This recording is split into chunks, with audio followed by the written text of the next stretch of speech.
Ta-da! Hello, hello. Good afternoon. It's not evening yet, not by a long shot.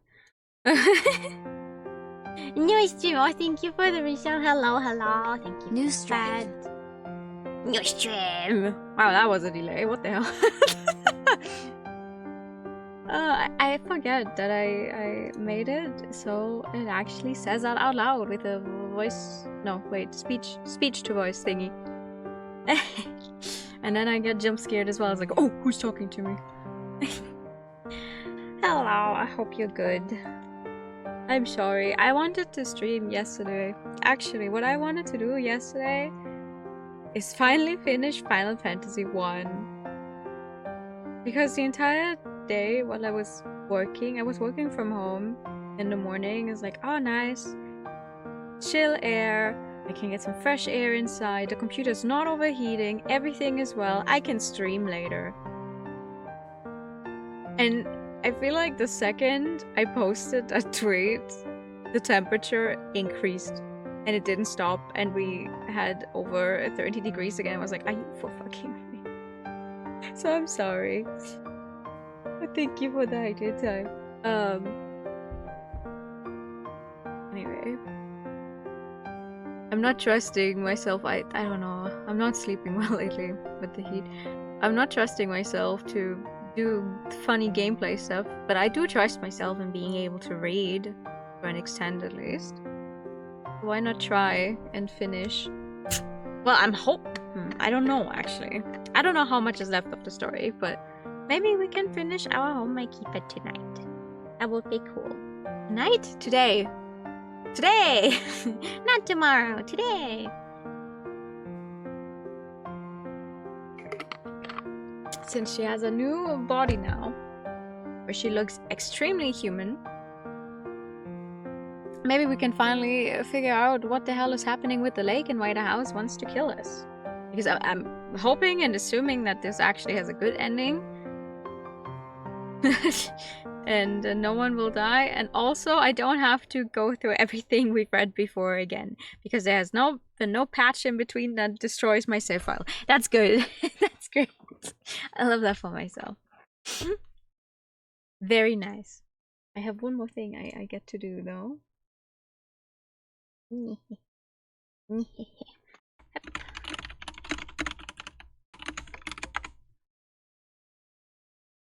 Oh man. That did not copy the way I wanted it to.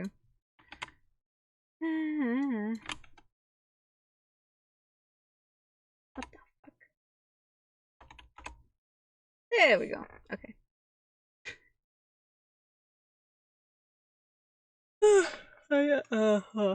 I am tired as hell. I tried to get... I would argue I actually did get enough sleep. I've been awake since 7:30, but I don't know. I'm awoken the following morning by the distinctive scent of English breakfast tea coupled with a hand upon my shoulder. I wish I had some English breakfast tea. A familiar voice drifts through my consciousness like a breeze sweeping through a field of corn. Paige, hey Paige, it's time to wake up, sleepyhead. I forgot what voice I gave her last time. I blink drunkenly. My vision is initially blurry, but my eyesight focuses once I've wiped my eyes with the back of my arm. I lift my head, feeling more than a little out of it. Morning, Paige. Did you sleep well? Matter of fact, no. And I'm greeted by a sweetly smiling Faye. She's already dressed, her hair neatly styled. She looks bright and cheerful, but it feels a bit excessive given how early in the morning it is. What time is it anyway? I yawn. One hand pressed to my mouth and glanced at my bedside table. The clock there reads plain as day, 7:18. I don't like all of these similarities I keep having with Paige, that's crazy. I guess it's not all that early if you're a commuter who works in London, but it's early for me being a self-employed writer. I have the luxury of setting my own hours, so there's no reason for me to be out of bed until past 10. Faye, meanwhile, doesn't have a job at all unless you count guarding the house. What's she doing up at such an hour? Well, since she doesn't have to sleep... You're a bit eager, aren't you? I look back at Faye, suddenly self-conscious about my own slovenly appearance. Maybe I take back what I said about being at least able to read. She looks as fresh and pretty as a daisy, while I must look like something the proverbial cat dragged in, then left mauled on the welcome mat. I'm still in my pajamas, my shirt sliding off one shoulder, and my hair's a mess. Talk about embarrassing. Why are you up so early, Faye? I wanted to be awake. There's no point in having a lovely new body like this if I can't use it. Besides, I shouldn't have been sleeping anyway. As a fairy, I've really no need for it. It's quite the indulgence. True! Wait, yeah, we did have a very, very gorgeous CG about her sleeping, I forgot. I was wondering about that. Why did you sleep if you don't need to? Well, about that, Faye ponders. maybe it's like humans and sweet pastries. You don't need to eat them, but They taste good. exactly. I can sleep, though it's not a necessity for me, but I do feel a little guilty about it. Faye giggles coyly, all while pressing her fingertips together. I said I was going to protect you from the imps, but I did a poor job at that. I can hardly keep them in check if I'm fast asleep. I'll try to do better next time, though that might prove to be something of a challenge.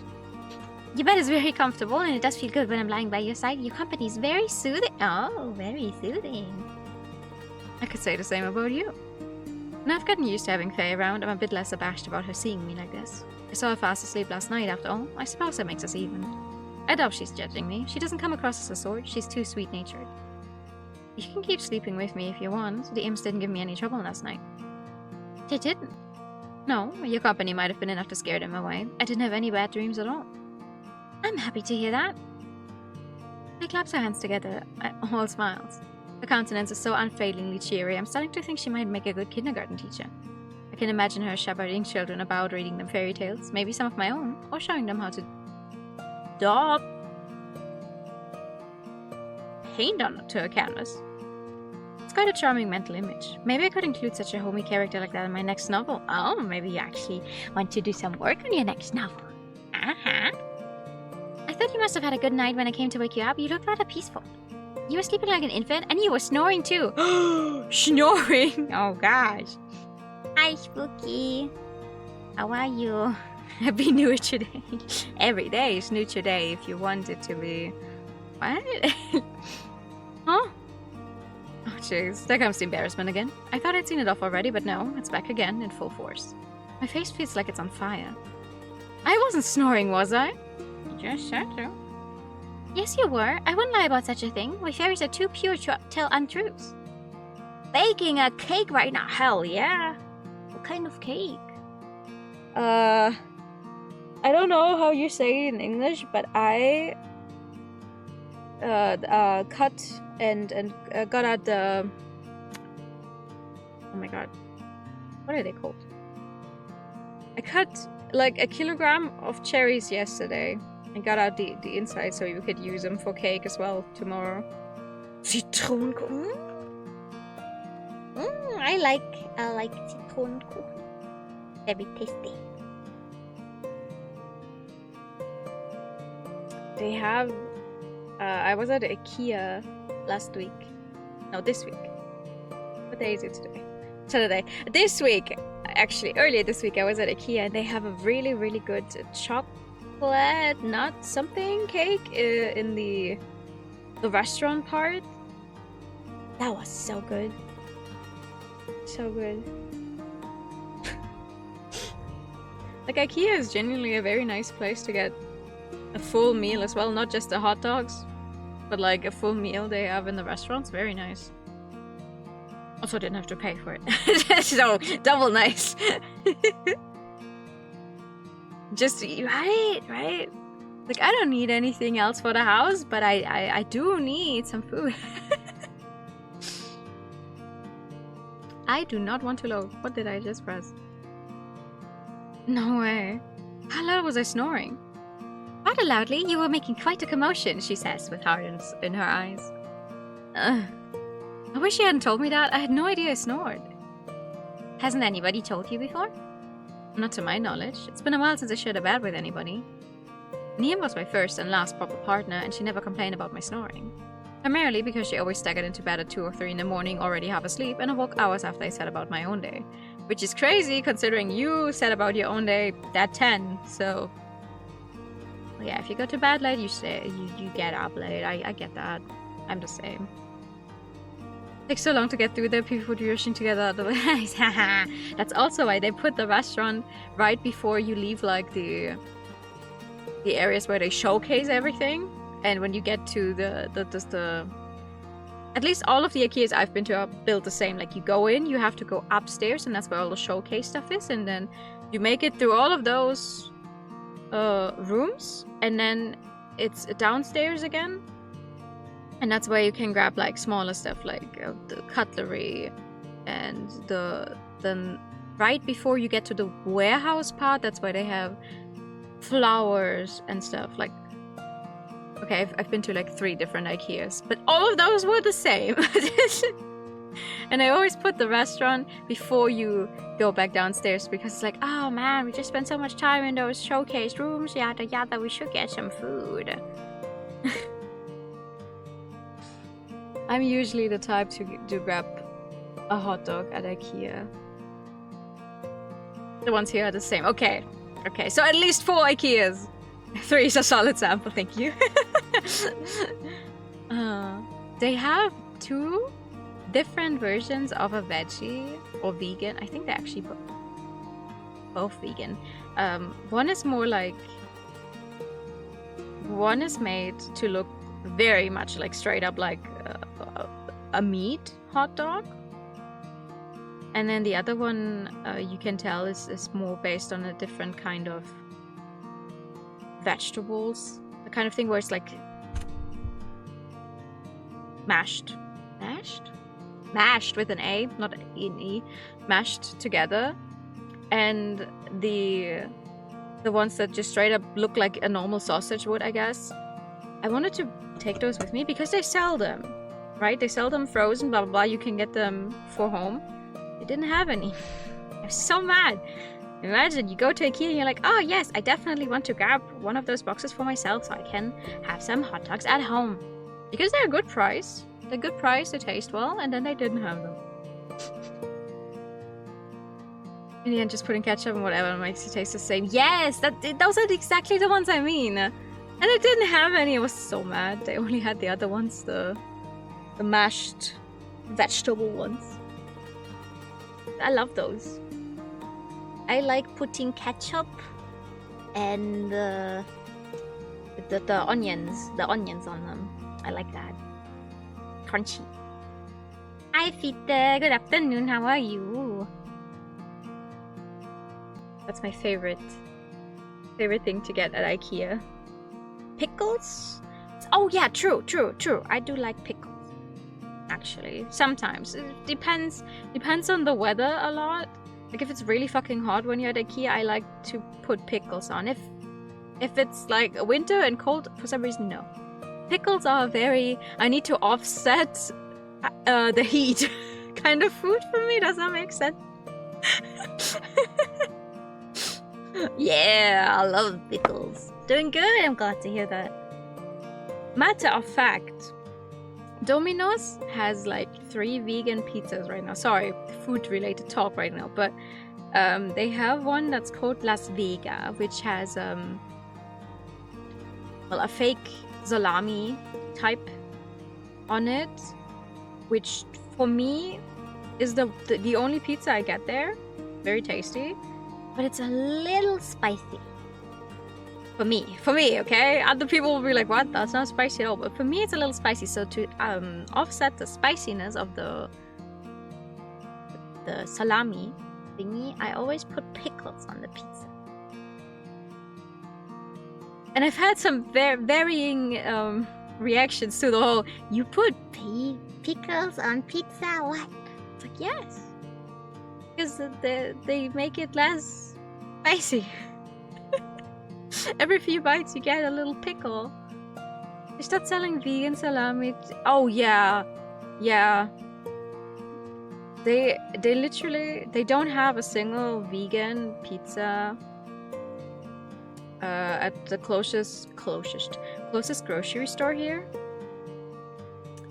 The only one they have is like piccolini's, very basic, just like the tomato sauce and some kind of cheese.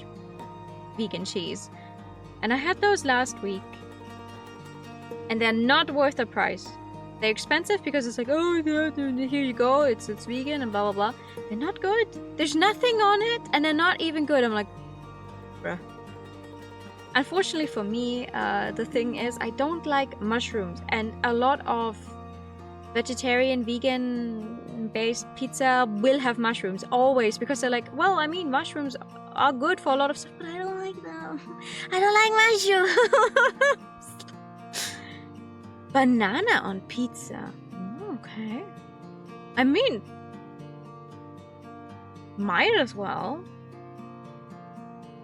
But banana has a very distinct taste, so if you put banana on anything or into anything, you will always mask the taste of literally anything else. I technically have had banana on pizza before, but that wasn't that was a pizza with like chocolate and then banana on it, so the entire point of that one was to be sweet, basically just like bread you put chocolate cream on or whatever, but just a pizza base. That was good though. I woke up in time for a new stream. Hell yeah, hello. Hope you slept better than me. You love shrooms? No, I don't like the texture, I don't like the taste. It's so sad because you can make so much stuff. You can make so much stuff with mushrooms, and I'm just like I cannot physically bring myself to eat those. No. When I feel the sponginess of a mushroom in my mouth, I'm like, ugh. Contains slap on pizza. I'm so sorry. I actually do need to go and look up what the fuck you're talking about, because I know that word, but it doesn't translate to anything in my brain right now. Ah! Oh my god, yeah. Alright. Yes. My brain was just like, what? Molten and burned my mouth so you couldn't. Oh no! Maybe you need to put them on there later? When like most of the pizza is already done? And then you just drop the banana on it so it doesn't burn? We actually made wraps yesterday with some smoked tofu and smoked tofu and, you know, a little bit of like salad and then tomatoes and everything, and roll into the wrap. Very nice. Thank you for cutting my hair. Now we match. I love smoked tofu. You can do so much with it. It's so good. I don't like the squish of mushroom, but tofu. Yeah.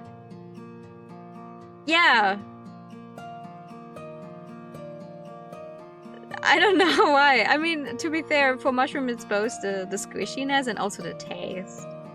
As a child, I've hated mushrooms ever since I was a child, and my family, especially my grandma, would always try to sneak mushrooms into, like, I didn't mind if something was cooked with them, but I didn't want to eat the pieces themselves, right? She was like, oh, you won't even notice. What if I cut them really, really small? And I would pull out every single piece ever. Like, oh, you wouldn't even notice this. I saw it. I tasted it. Get it away from me. But tofu, no. Tofu, I don't mind the squishiness at all. Fried oyster mushrooms, I've heard of that, but I feel like I need to try that in a setting where if it ends up being something I don't like in the end, someone else will have to eat it, because otherwise I feel bad. So I've not yet tried. Depending how you cook them, the squishiness can be reduced. Yes, but imagine going almost 28 years of your life without eating mushrooms because every time you tried you hated them. It's a little... I'm not very good at trying new food. I will say that. It's the same with zucchini. What? Zucchini doesn't have a very strong taste. No. It's weird, spongy. It's weird, sponginess hits the same as with mushrooms, so I don't like that either. Which is a shame. It's like, wow, what kind of vegetables do you even like? Wow, you're trying to live as vegan and vegetarian as possible? And you don't like most vegetables? Yes, we exist. I'm trying and failing miserably. I'm not a morning person, but Niam is even worse. Back at university, she was always missing her lectures. Waking up at midday was an achievement for her worthy of laudation. Oh, that's... Well... Niam's an adult now, but her sleep schedule seems every bit as distorted as it's always been, if not worse. The thing is, as a child or teenager, you can easily handle that, but the older you get, I feel like the harder it is with fucked up sleep schedules. It's gotten better slowly. You still hate peas and then... Oh, man! I get it. Because same, peas, depending on where they're in, I'm like, I'll try a few. Like, if they're still in their shape, I'm like, if they're mixed into something, it's better. Though, to be fair, I also have the problem with onions. And you need onions for a bunch of stuff, you know, to get good taste out of something. I don't like that. I understand the whole concept of, oh yes, you need them for the taste, but I don't want to eat them. Which is stupid. Me against my brain every day of my fucking life.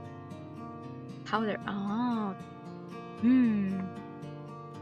I guess. Well, I'm glad I have the honor of sharing a bed with you now. I don't think it's much of an honor. Not if I snore. That's so embarrassing. Well, maybe you just have a stuffy nose. There's nothing bad in and of itself about snoring. Don't be so self-conscious. I'm not going to judge. And anyway, I think it's cute. Cute, she says. I wouldn't go that far. But you do? Yes, I'm fond of all your foibles. What, foibles? Even the annoying ones. Even so, I'm not going to take umbrage because you snore. You can do whatever you want in your own bed. It was very good of you to let me share it with you in the first place. I'm grateful for your kindness, which is why I took the liberty to prepare your present. Here! Actual tea in a cup that did not break because she can finally touch it properly. Faye bends and retrieves a cup of tea from my bedside table. A cup she must have brewed for me earlier. I made this for you. I thought it might help you wake up. It might help wake you up. Whatever. Oh, thank you. Accept the teacup from Faye's hands and examine it. This cup of tea seems to have turned out well, unlike Faye's previous efforts. It's a pale brown color, and the scent which wafts from the cup is appetizing enough. I wonder what blend it is. I have all sorts of tea bags in the kitchen cupboards, plus a bunch of fancier loose leaf brands I'll have when I fancy something a bit classier. I'm a tea connoisseur, a fact which is well known among my friends. Christine and Sadie and Allison typically buy me exciting new flavors of tea for my birthday, which has left my supplies well stocked as a direct result. This particular blend of tea has a mild, slightly sweet scent. It's rather appetizing. It smells reassuring, but let's see how it tastes. I bring the cup of tea to my lips, blow on the surface of the liquid, and sip it. Tea's hot, but not overly so. Faye must let it cool for a while before bringing it up for me. That was thoughtful of her. The flavor of the tea, meanwhile, is rather interesting. If I had to describe it in one word, it would be... gentle, maybe. Gentle tea.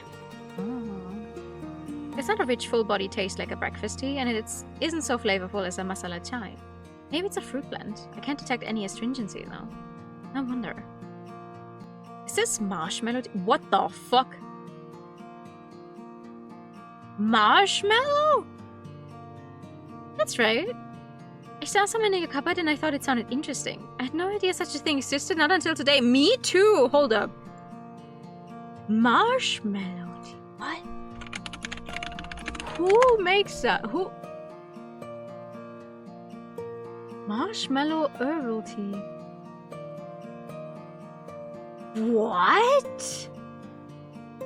Organische getrocknete Marshmallow-Blätter. Huh?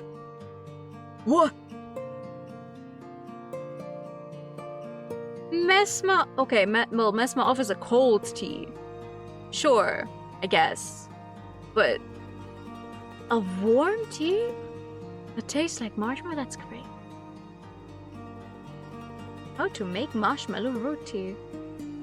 Oh! Alright, I'm leaving that tab open for later. Okay. I did not know that existed. To be fair, actually, though, the English breakfast tea is really good. Really good. I can definitely see why they drink it so much. I don't know how to describe the taste. If my body liked it more, well, I guess I should try again with,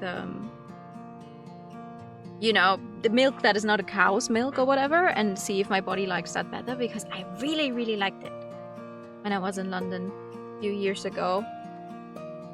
But it took me a grand total of 3 days of drinking it, and then my body was like, hey, wait, actually, I don't like what you're doing there. It was okay for 2 days, but on the 3rd day it was like, no more. No more of that. Sounded interesting. Yeah, it did. It sounded marshmallow tea. Alright. Neither did I until Sadie bought me some a couple years ago. This must be a holdover for my 25th birthday. Your 25th! Take a few more sips of my marshmallow tea, then set the cup down upon my lap. So, where did you learn how to brew tea? From Elise. She was awfully fond of her tea. She had all kinds in her cupboards, though I suppose they're your cupboards now. I made your tea exactly the way she took it. I steeped the bag for a minute and I added in a pinch of sugar. It didn't go for milk though. Elise didn't like it, but oh, what am I saying? We're not talking about Elise now, we're talking about you. But do you like to take your tea, Paige? That depends on the type of tea. I don't mind bitter flavors, but a bit of sugar every once in a while is fine. Pairs well with this tea, it being sweet anyway. As for the milk, I can pass on that. I think it dilutes the flavor. I think it depends as well. Like, I'm not opposed to the idea of putting milk in tea in the first place, but it really depends on the taste. Which of my plushies would you like to have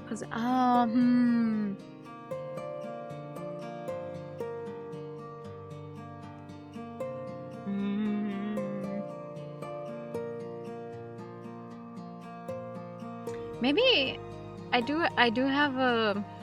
How tall is it? 40 centimeter high little unicorn. Very soft. It has a colorful rainbow mane. That would be nice. Like, I'm thinking something that can actually walk if it was possessed, because if it was the blue eye or something, I don't think that's gonna get very far if it was possessed. Black tea with milk, now time to go to the kitchen, hell yeah. Tea tastes better without it. That's what Elise said too, she was very particular about her tea. Sounds like you watched Mrs. Dryden a lot. Yes, well... She looks down at her lap, her fingers threaded. She was all smiles up until a few moments prior, but now it looks like a cloud has crossed her pretty face. Did I say something to upset her? I didn't have much else to do during these last few decades, if I'm being honest, other than observing. I couldn't communicate with anybody, not even Elise. We'd been friends once, but after the unpleasantness with her husband... Faye's voice trails off. She shakes her head. She doesn't delve into any precise details about said unpleasantness, but my conversation with Violet a while ago has left me with a fairly good idea. She must be referring to Mr. Dryden's untimely death. Well, let's not dredge all that up. I don't want to talk about it. You should enjoy your tea, Paige. Especially can probably float like most ghosts. True. True. But, like, just thinking about... what's the word? How resourceful they would have to be. I think if it had, like, legs, that would help already. Faye can't float though, no. No, if we're thinking in the same way that Faye here is possessing something, then something that actually has legs already would probably be easier. It's a very cute unicorn. I don't remember where I got it from. I have a lot of plushies that unfortunately take up a bunch of space. That's what I'm doing. I take another sip of my tea while Faye observes, her eyes wide. Is it alright? It's delicious, thank you. Hey, I'm so glad. She's so cute. I could bring you tea in bed from now on if you'd like, and I could make you breakfast too. I don't mind washing the dishes afterwards either, or sweeping the floors. Are you sure that's alright? She's probably happy she can actually interact with something properly again. No, Brownie has to possess a blue eye. Oh, we have 2 small ones and 1 big one, so they could choose. It's more than alright. I want to help out. It would be my pleasure. I was thinking about doing a spot of housework later today, in fact, while you work on your book. The downstairs halls could use some sweeping, not to mention the banisters, and the garden too. His brow wrinkles at the mere mention of the garden, and for good reason. She doesn't need to elaborate for me to know how sorry a state it's in. The rest of the house is more or less presentable, despite the pattern of dust which seems to have settled upon everything, but the garden is still a war zone. It could literally be a shrapnel from World War II, or heck, World War I, concealed among the overgrown flower beds, and I'd be none the wiser. Yeah! Or, you know, a fucking bomb! I've been living here for slightly more than a year, and we've had 2 separate bombs that they've taken out relatively close by. One time where we actually had to leave the building, which was unfortunate because it was shortly before I moved in. So I came after work and I couldn't even get the car there anymore because they were like, oh no, we're taking out the bomb, you know, blah blah blah blah blah. So me sitting in the car with a bunch of stuff I wanted to move in here, right? I'm like, alright, where the fuck do I go now? And another time where we didn't have to leave the house, but that was two bombs in 1 year. Two bombs in 1 year, so a little bit of shrapnel, okay, sure. But you know those bombs where they have to make sure they don't go off? Yeah. An unexploded bomb hiding between the begonias would feel almost passé after my discovery that fairies exist. You say that now, Paige. The 2 bombs too many, that's unfortunately true. You'd think at this point all of the ones that haven't gone off have been unearthed, but no.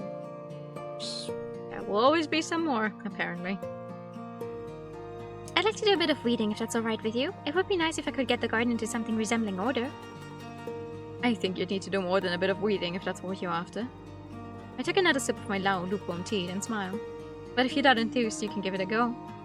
I think I've got some gloves in the kitchen and some old Wellington boots too. You best wear them so you don't get your nice new shoes all dirty. Yes, Buzz! Whatever you say. I'm going to do my very best. I promise on my title as this house's very own brownie. I'm not going to let this house fall apart, not on my watch. Magnet fishers who also find dozens of weapons. Oh yes! I've seen that before. And the size of some of those things is crazy. I'm like, okay, what do you even do in that case? Like, make sure to not move it anymore? Call the police? Call the bomb squad? You never know, right? Yeah, call the police. Okay. Like, oh man, I just wanted to fish some magnets out of the rivers. Yada yada. Boom. Hello. I am a World War II bomb. How are you?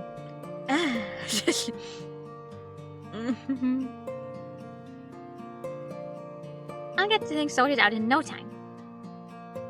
Please do. I engage in idle chatter with Faye a while longer, sitting cross-legged on my bed before I hold myself up and get started on my daily routine. I run through the usual repetitive routine of showering and cleaning my teeth and brushing my hair, then picking out an outfit from my less than impressive wardrobe. I don't care much what I throw on. I'm not particularly fashion conscious, and it's not like I'll be going anywhere. Nobody will be judging me apart from Faye, and she doesn't strike me as much of a critic. She's far too good-natured to care about my oversized cardigans or my old jeans, which are discolored and distressed about the knees, more through repeated spins in a washing machine than conscious design. There's nothing particularly special about any of these activities. I've performed them hundreds and hundreds of times to the point of tedium. Not so long ago, I resented the rigidity of my everyday life. That was why I moved to Eltham. I wanted a change of pace, but that didn't happen overnight. My scenery might have altered, but I hadn't. I continued to exist as I always had, my routine fixed in place, as unchanging as the taxidermy specimens in London's ever-popular Natural History Museum. For a long time, my life felt like a parody of itself. It didn't feel like a life at all. I feel more positive now, however, than I have in a long while. It's amazing what a single night of decent sleep can do for a woman. That and being awoken by a smiling fairy brandishing a cup of surprisingly well-made tea. I love every single time they put something in the brackets and it actually being a different color. That's stuff you just... these are the things that make me love visual novels so much, because it's like, yeah, oh, it's just like reading a book. Well, but do you see this? Do you see this happen in books with different colors? No, because the printers won't do that. But you can do this in visual novels, and it still reads well, and it is fun, and I love that. The water reduces the shockwave going through the air. Yeah, that's good to know. I'm not a magnet fisher, so I hope that never happens to me, but that is good to know. I've been feeling pretty wore down, but some of my old pep is starting to return. I can even feel my creative impulses returning. I can't remember the last time I felt this positive about writing. It must be an off-season Christmas miracle. I enter my office and take a seat at my desk. My fingers are already twitching, my mind brimful of half-formed sentences and interesting phrases before I've got my laptop open. Several new ideas have been percolating. The percolator. In my head. The seeds sown both by Faye's sudden appearance in my life and the often comment Nia made the day prior. Feels almost like I've stepped into one of your stories. If my life feels like a story, then I owe it to myself to write it down. It might not be a bestseller, but at least I have some kind of starting point. I open up a blank document, and this time it doesn't stare into my soul like a Greek gorgon. Your publisher would spit on you if you asked to print the unique or red text in a novel? Yeah. Yeah. You know when sometimes manga will get like either digitally colored versions, you know, because nowadays we do have the digital space more easily, but also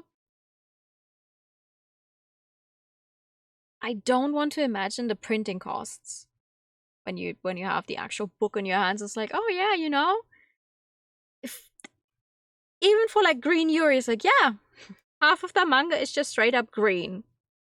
That's not a color you use usually. What is oh my god. It looks great, but also I do not want to be the person responsible for trying to get a good deal out of having to print that. Like, oh, you know, I drew all of this in funky colors, or I just want this specific thing to be a different color. Like, sure, let's just have all of this run through another set of printers that are set to just write these two lines in a different color for thousands of books. Let's do that.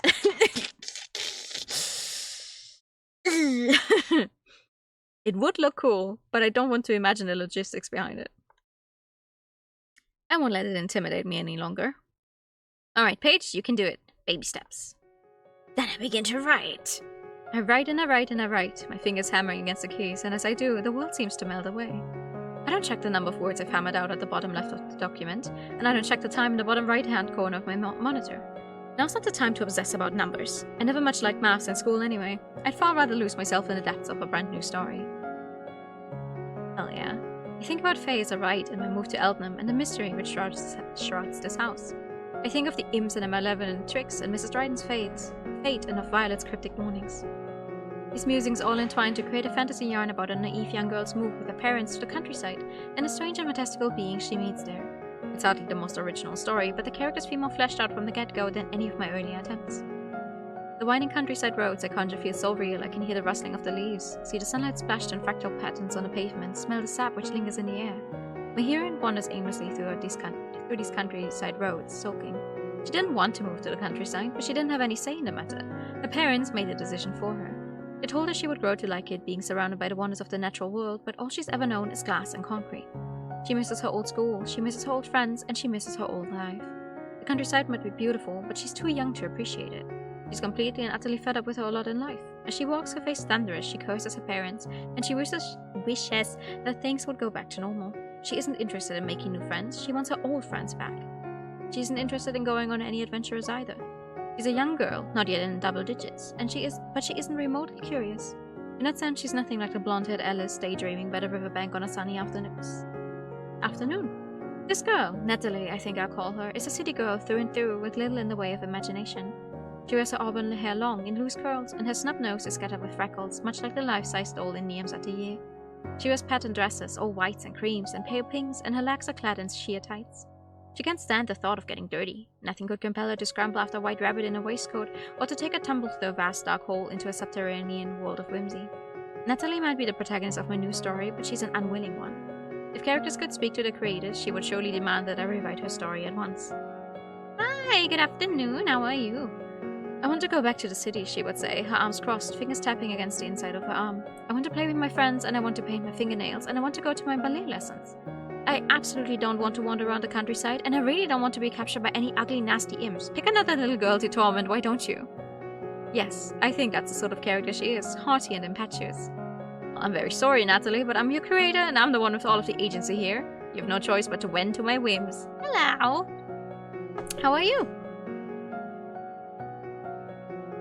Doing things in places, hell yeah! I hope you're enjoying those things. I wait up until the sullen, sulky Natalie's first encounter with the imps secreted away in the shade of the sycamore trees, and pause. This seems like a good stopping point for the moment. If I'm feeling up to it, I'll write a little more later, but I'm happy with my progress. Never has a character come to life for me so vividly since I first hit upon the idea which birthed the 3 Christabel novels. Natalie, though still half-formed, couldn't be more different from the meek and demure Christabel if she tried, but I think that's a plus. Trying new things is a lot of fun. It's been so much fun, in fact, I'm surprised I ever found setting down words to be so daunting a challenge. The last 3 hours, has it been? Yes, it really has. I started work a little after 10, and it's 13:05 now. Fancy that! Well, yeah, look at the fancy that.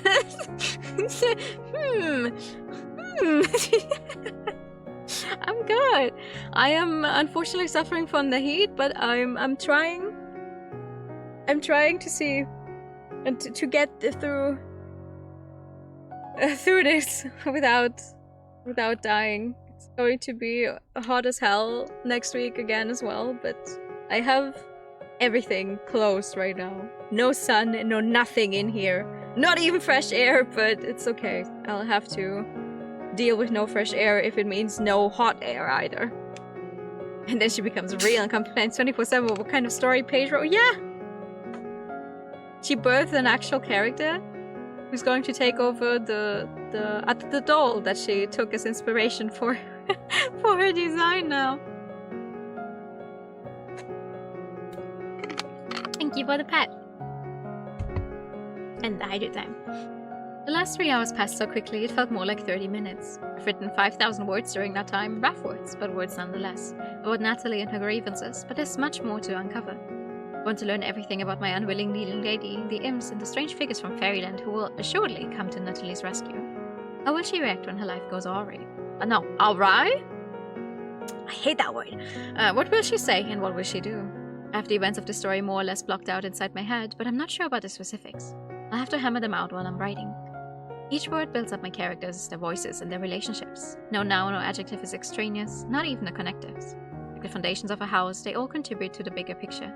An overarching story is beginning to unfold, and I'm determined to see it through to the end. I have to tell Francis about my idea, but that can wait until later. I stretch, shutting off my laptop, and glance out of the window. It's a warm day, and the glare of the sunlight is so harsh that I have to hold a hand to my brow to blot the worst of it out. Always be nice to your characters! Yeah! Sometimes you have to put your characters through a little bit of misery. Or a lot. It really depends on what you write. I blink, my vision momentarily overrun with white spots, and try to refocus my gaze. The back garden looks just as messy as it did when I first moved in. It might be full of flowers, but if been left to run wild, strike primroses dotted among dandelions with full puffy heads and teeny tiny daisies. It's the sort of garden you could imagine on that old reality TV show Gardening Nightmares, the one where TV personalities took over truly awful gardens before renovating them. I used to watch those sort of shows as a kid with my parents, slotted between them on a sofa on Friday evenings. I've not sat down to watch the TV in a while now, though. Lately, I've been getting all my entertainment from my tablet. iPad kid! Do they still air shows like this in the modern era? I don't know. Not that it really matters, I guess. Normally, I turn my back on my disaster zone of a garden and while away my idle hours indoors, but today is special. The garden isn't empty. Do we get a CG of her working in the garden? Please, please, please. Ooh, ooh, ah, ooh, ah. Ooh, my phone is getting hot. Ooh, you. Whoops. What the fuck did I just press?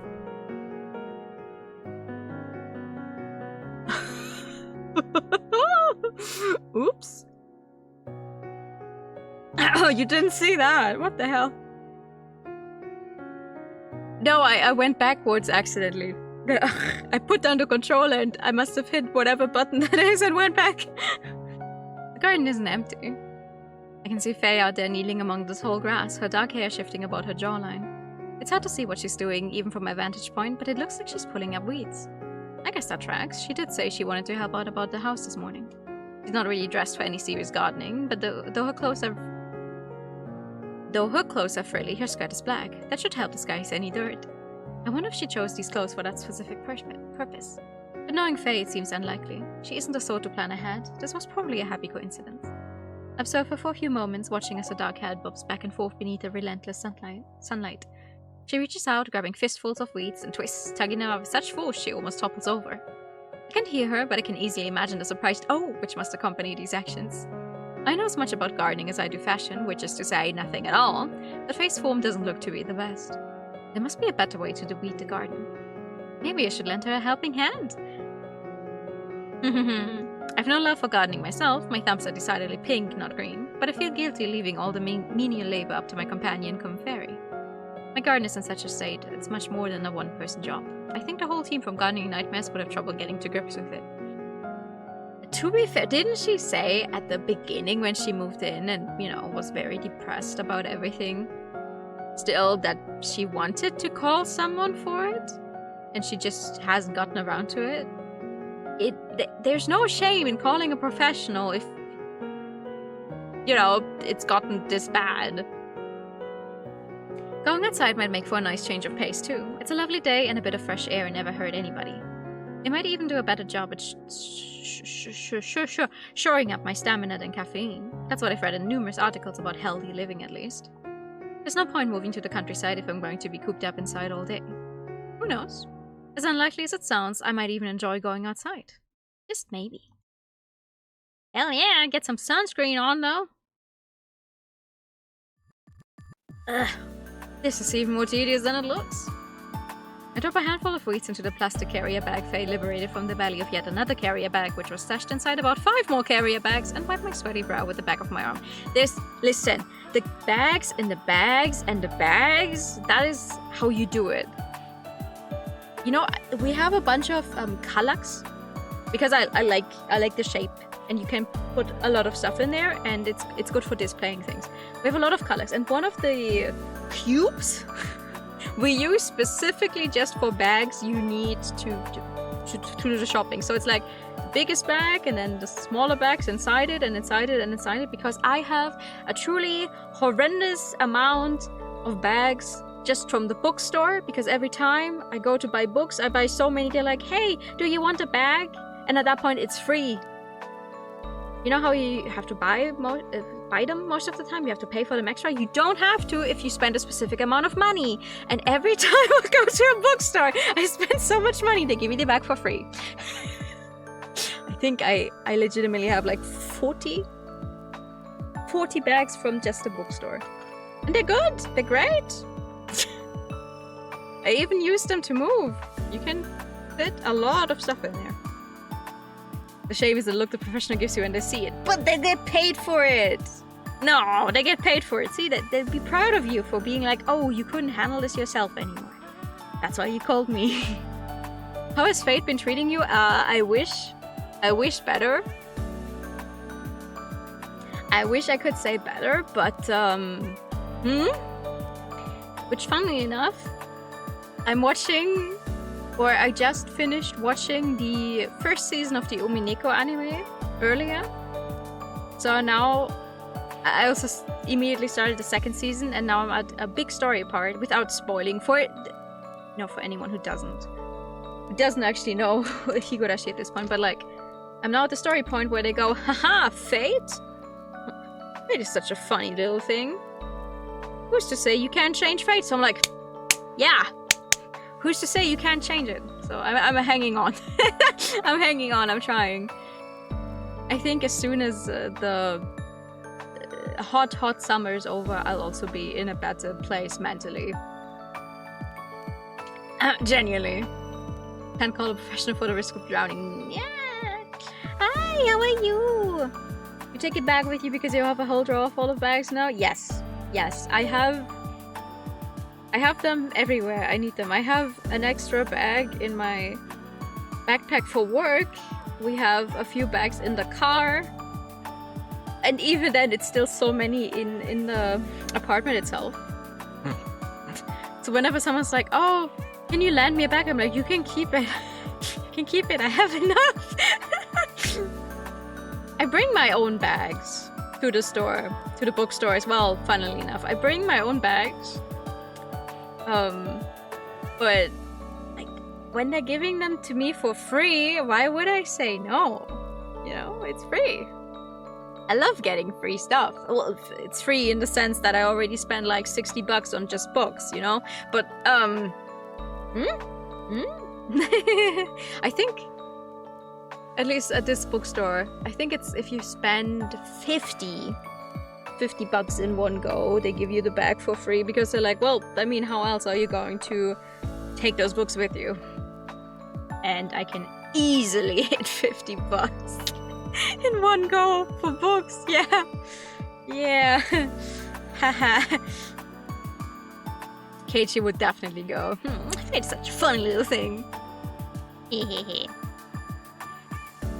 I've only been reading for half an hour, if that, and I already feel exhausted. The sunlight looked attractive enough for my office, but it's even more relentless than I realized. I can feel it beating against the crown of my head and the nape of my neck, kneading my skin until it oozes sweat. My shirt clings uncomfortably to my underarms, and the knees of my trousers are dirty from kneeling among the earth. These trousers are an old pair anyway, and they've been through the proverbial wars. A woman who took greater pride in her appearance would have probably tossed these old clothes by now. They're so frayed, I doubt even a charity shop would want them. I don't really care about my clothes getting dirty, but it's not doing much to improve my deteriorating mood. There was silly me, thinking gardening might be a relaxing experience. Well, if you keep your garden in good order, it can be relaxing. I think. But that requires constant attention. Yes, I only have 40. Yes, please, I need another bag. No, I go in with my own bags and I still end up leaving more of them. I'm like, oh, alright. I don't know what the English word for the specific type is, but a Jutebeutel? Right? A tote bag, I think? Is that a tote bag? Is that the translation? Yeah, tote bag. It's specifically tote bags. There we go. I do know how to speak English sometimes. Sometimes. How wrong I was. My arms ache, my back aches. Aches. Aches. And I think I must have planted my right palm on a patch of nettles at some point because my skin is turning red and blotchy and it stings. Stings. There was a reason I'd not bothered to brave the wilderness that is my back garden. It's a veritable death trap out there. How long have you been reading for, Faye? Not that long. Define not that long? Well, I spent the morning doing the dishes and cleaning up in the kitchen. I swept the halls and did some dusting, so let's see. I'd say I got out here a little before midday, which means it's probably been about an hour and a half. You've been doing this for an hour and a half? I think so, yes. Is there an issue with that? Not really, I'm just surprised as all. Faye looks rather delicate with her narrow shoulders and her slender limbs, but she's made of surprisingly stern stuff. I can't believe I'm losing an endurance test with a porcelain doll. Talk about embarrassing. Where did that shit come from? Oh, I miss those games. Aren't you hot toiling away in the dirt like this? You're wearing so much black. It is somewhat uncomfortable, but it's bearable once you get into a rhythm. You just need to get a feel for it. I find repetitive chores like this quite relaxing, really. Mood! I love repetitive chores. Thank you for the hydrogen. I love repetitive chores. I also love repetitive work. Just the same thing over and over. Last chance of fucking something up. For me. You mean you enjoy reading? I would say I believe that when I see it, but I've already seen Faye working her way through the weeds and she's making much swifter work of it than I am. She was even humming while she worked like a good-natured princess from a fairy tale. Who does she think she is, Snow White? Her hair's certainly dark enough. It's even cut in a similar style. I wouldn't say that I like reading per se, but I do like helping out. It's nice being helpful. And it's especially nice that I have a body that's capable of attending to tasks like these. I've watched this garden falling into chaos for years now. It used to look so beautiful back in the day, what with the neatly mown lawn and all the flower beds. Elise used to sit out in this garden during the early days of her marriage and paint the flower beds and the fruit trees and the lake out yonder. The lake out yonder! She would set up her easel and get out her watercolor paints, and she would stare at the horizon like, I don't know, like she was living inside a dream. She smiled when she painted, and I smiled when I watched her. Her husband was always at work, and she didn't have the children then. She had a couple of maids, but Elise outshone them all. The house was in a far better state back then than it is now. It was so peaceful, the garden in particular. I've wanted to restore it to the way it was for a long, long time. It seems a shame to see it fall to ruin like this. It would break Elise's heart if she could see it like it is now. I look at Faye curiously, my head cocked to one side. I tried to bring the subject of Elise Dryden up to her before, but she was curiously evasive about the subject. She didn't tell me very much. This is the first time she's discussed it in any great length, and I can't help but note how wistful she sounds. It's enough to make me wonder. Do you miss Mrs. Dryden a lot, Faye? Yes, I do.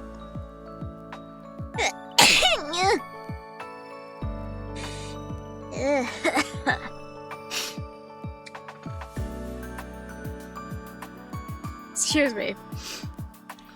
Faye answers softly, her fingers curled about yet another clump of tangled weeds. It's been more than 2 years since she died, and longer still since we last spoke. She was important to me once. I thought I was important to her too. I tried to help her, but... well, all that's in the past. Were you two dating? Were you romantically involved with the missus? That is a serious question. Clearly, they could talk at some point, so like, what happened? She isn't here anymore, but you are, and so is the house. If you mean to remain here for a long time, which I hope you do, then everything needs to be set right. I don't know if I can return it to its former glory, but I'll do my very best. I owe the house this much as its keeper. A brownie's work is never done. And Mrs. Dryden? Do you feel you owe it to her memory too? Maybe. It would be nice if I could get the garden into a state she would be happy with. But she wasn't happy with much in her old age. I couldn't help her no matter how much I tried, but I can help you.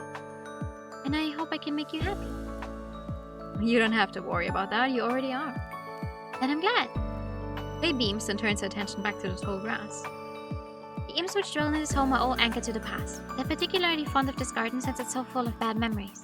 If you can pull out all the weeds, replant the flower beds, and trim away the dead boughs from the old trees, we should be able to clear away some of the negative energy. The imp's influence over this house will lessen, and the powers alongside it. I might even be able to drive them away for good if I work hard enough. That's what I'm hoping for, at least. So the imps love chaos and they're weak against order and cleanliness. You could say that, yes. I see. They sound a bit like Niam back in university. Was she an untidy person? She was awfully untidy. She'd always leave her clothes and her dishes scattered around. If it weren't for me, we would have been living in a junkyard. She's not as bad as she used to be, if you can believe that, but Hattie is in quite a dire state. It's full of tat. She can't bring herself to throw anything away. I had noticed that, yes. But I think that's a good thing. If she'd thrown those old dolls of hers away or broken them up for spare parts, I wouldn't have this brand new body. That's true, I guess. Being a hoarder does come with merits, but you shouldn't tell Niam that. That'll only encourage her to go back to her old ways. It's a very small line to keep balance from like hoarding things you literally don't need, or just making sure to keep precious memories or whatever. It's not that easy. She was so lazy when we were at uni, she'd wear her pajamas for days on end whenever we didn't have any lectures. Once there was even a mouse infestation in our bedroom. We get mice in here too sometimes. They live out in the garden, and during the winter when it gets cold they creep inside. Elise didn't secure the kitchen cupboard, so they infiltrated them and started nibbling away at her biscuits. There were dozens of them. Dozens? No! They haven't kissed yet. They're weeding. How are you? Welcome back. I pull a face. It sounds dreadful. How did you get rid of them? Her son had to call an agency on her behalf. They came in with all these traps and they made short work of all the mice. Oh! Considering PlayStation, keeping physical games is a must. Oh, tell me about it. Tell me about it. I literally ordered an Otome game, which is a fan disc, so you know, a sequel type to a game I haven't fully finished yet, because it was on sale and I was like, I want that physical version of it. I don't care. I haven't even finished the first game. But I was like, it's on sale now. It's like half the price. I'll take it. It's gonna arrive on my birthday, probably. So on Tuesday. On Tuesday. I felt a bit sorry for the mice though. I think they're cute. You might, but I don't. They're menace. Oh, Paige.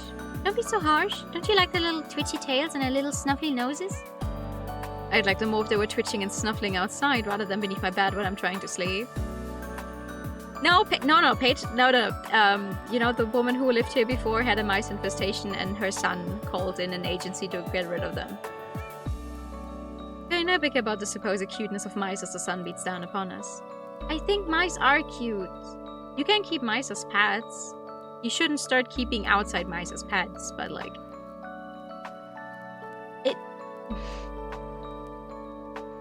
From the storefront, probably because of Sony. Oh yeah, I read about that. I think yesterday I was like, what the hell? I mean, to be fair, you won't hear me say a positive thing about Crunchyroll anytime soon again. I've been a proud hater for a few years now because all of the decisions they make, I'm just like, yeah, alright. You agreed, sickens me. Speaking of cute, we resume our weeding while we talk. I read that as wedding, but we're not at that point yet. We resume our weeding while we talk, and though the work remains a hassle, it's more bearable than it was before. I grasped some weeds between my palm and yanked them, tearing the roots free from the earth. My palms are soon stained green, but I disregard that. It really does feel with each weed I pull that the sinister influence which cloaks this house is starting to wane. Together, Faye and I are going to pull this house and its gardens into the 21st century. The eerie pall left behind by Mr. Dryden's sudden, unexpected death will lift, and with some luck, the house will finally be able to breathe again. That would be nice. My days begin to trickle by slowly, like tea poured through a strainer. I fall into a new routine, which begins every morning by being roused by Faye, a cup of tea in one hand. I sip my tea while chatting to my fairy helper, the pair of us sitting comfortably on my bed. Once I've consumed my tea, I set about making myself presentable for the upcoming day, while Faye digs into the housework. I make reasonable progress on my new novel, and when my inspiration lulls, I help Faye with the weeding, the pruning, and the sowing of seeds in the garden outside. The garden was in an awful state when we began our busy work, but it's slowly beginning to come together. 2 weeks into our regime, and the tall grass has been trimmed, the worst of the weeds pulled out from their beds, the dead boughs of the withered fruit trees clipped into something that might pass for order. The work in the garden is tiring, and a dirty Denise of goodness knows how many pairs of jeans to process, and it's also rewarding. Yes, she started... Oh, you missed that. She started writing a new thing where her protagonist is a girl that moves with her family, also like to this place basically, and she's a city girl and she doesn't like it. From what we've seen so far. I've not been converted to a die-hard gardener just yet, and honestly I doubt that will ever happen, but I like working with Faye. I'm enjoying my writing, I'm enjoying my time with Faye, and I'm even enjoying the housework. I couldn't ask for more. I really am fortunate. And then the disaster strikes. During one particular lunchtime on a deliciously sunny day, I ventured to Eltham Streets for a brief brisk walk. Though I've lived in Eltham for over a month, I haven't looked around it very much. Initially, I felt obliged to see myself away in my study to punish myself for my inability to string a simple sentence together. What is... Sorry, excuse me. I think I put too many bubbles in my water earlier. Again. Now that I've overcome my writer's block, however, I've not had the time to do much else than type. I was able to hit a comfortable stopping point in my story earlier, however, and now the rough script of Natalie's adventures is nearing 40,000 words! I feel like taking a bit of a breather. Wait. How many words did they say this game has? Just about 75,000. Okay, over 75,000. All right. I meet up with Faye, who's dutifully weeding the garden, and tell her about my plans. She's only too happy to accompany me, and so the pair of us set off for a wander. We pass through Eltnam's narrow roads, which are narrow and twisted like snakes arranged on a board game. It's a lovely day, and the sunshine warms my scalp.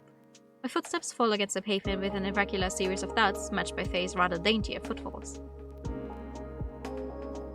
A different out. Oh, cute! Look at that!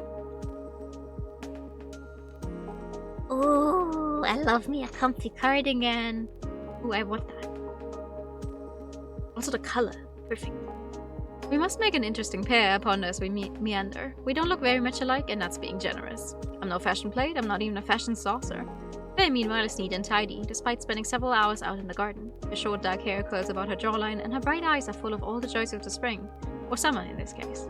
She walks with the spring to a step, her hands looped behind her back. She looks almost ageless, probably because of the smooth, blemishless planes of her face. People can't help but be born with all sorts of defects, from eyes that are too close to noses that are too large, but dolls are different. Dolls aren't created from strings of DNA, their existence as grab bags of their parents' assorted features. They are instead handcrafted, often painstakingly so. Niamh took great care when she made Faye's current vessel to ensure that she looks picture perfect. Faye's so perfect, in fact, she looks almost uncanny. In contrast, I'm sure I look drab and hopelessly dull. I know I'm no great beauty, but being in Faye's presence makes my own ordinariness stand out all the more. If I were a few years younger, I'd probably worry what people would think about myself and Faye. I'm old enough now, however, to know that most people spend their lives dwelling primarily upon their own petty concerns. Strangers on the street rarely cross the radar, and if they do, it is only for a few seconds. Eltham's population skews old, and I've not yet seen anybody under 50, other than Violet, that is. Sometimes older people tend to be less judgmental than the young. They've lived long enough to stop caring about the affairs of others. Don't worry so if your classmates tease you, dear, my mother used to say to me when I still had school to attend to and I dreaded it. They're not worth listening to, remember? Sticks and stones might break my bones, but names can never hurt me. I used to think this was easy for my mother to say, given she didn't have to attend sundown, but now I think she was onto something. It's better to ignore all the noise. I've learned to blot it out. That's what I tell myself at least, but... Well, look who it is. A voice makes me pause.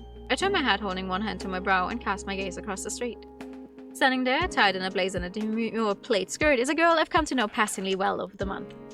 I mean, who else would it be but Violet? It's Violet. I'm a bit perplexed as to why she should be wandering the streets during midday, wearing her school uniform when her school should have started a good 3 hours ago. I mean... Paige, every time you've met her so far, she had been skipping school. What's to say? She suddenly stopped. What are you doing out here, Violet? Walking. Ask a stupid question, I suppose. I can see that, but why are you walking around Eltham? Shouldn't you be at school? I was at school, I just got back on a bus. Oh? I frown. I've never seen Violet in anything other than her uniform, but I've not heard of her actually attending class before. It's quite a surprise. Violet's bearing coming to conclusion is a small surprise. Hey! Why are you talking to our daughter, huh? Wait, why is she here in the first place? Were you feeling sick? Sick of life, maybe. So you came back home? As you can see. Jeez. Talking to this girl is like trying to get blood from a stone, I swear. Well, I hope you feel better soon. I'll see you later. And why are you trying to shoo me away? Do you have somewhere to be? I don't remember what type of voice I gave her. Not particularly. I was just going on a walk with Faye. Faye. Violet glances at Faye, then she frowns. I was wondering who your friend was. I've not seen her before. Is she from London? Yes, that's right. She came to visit me for a few weeks. I've been showing her around. Really? She does not believe us.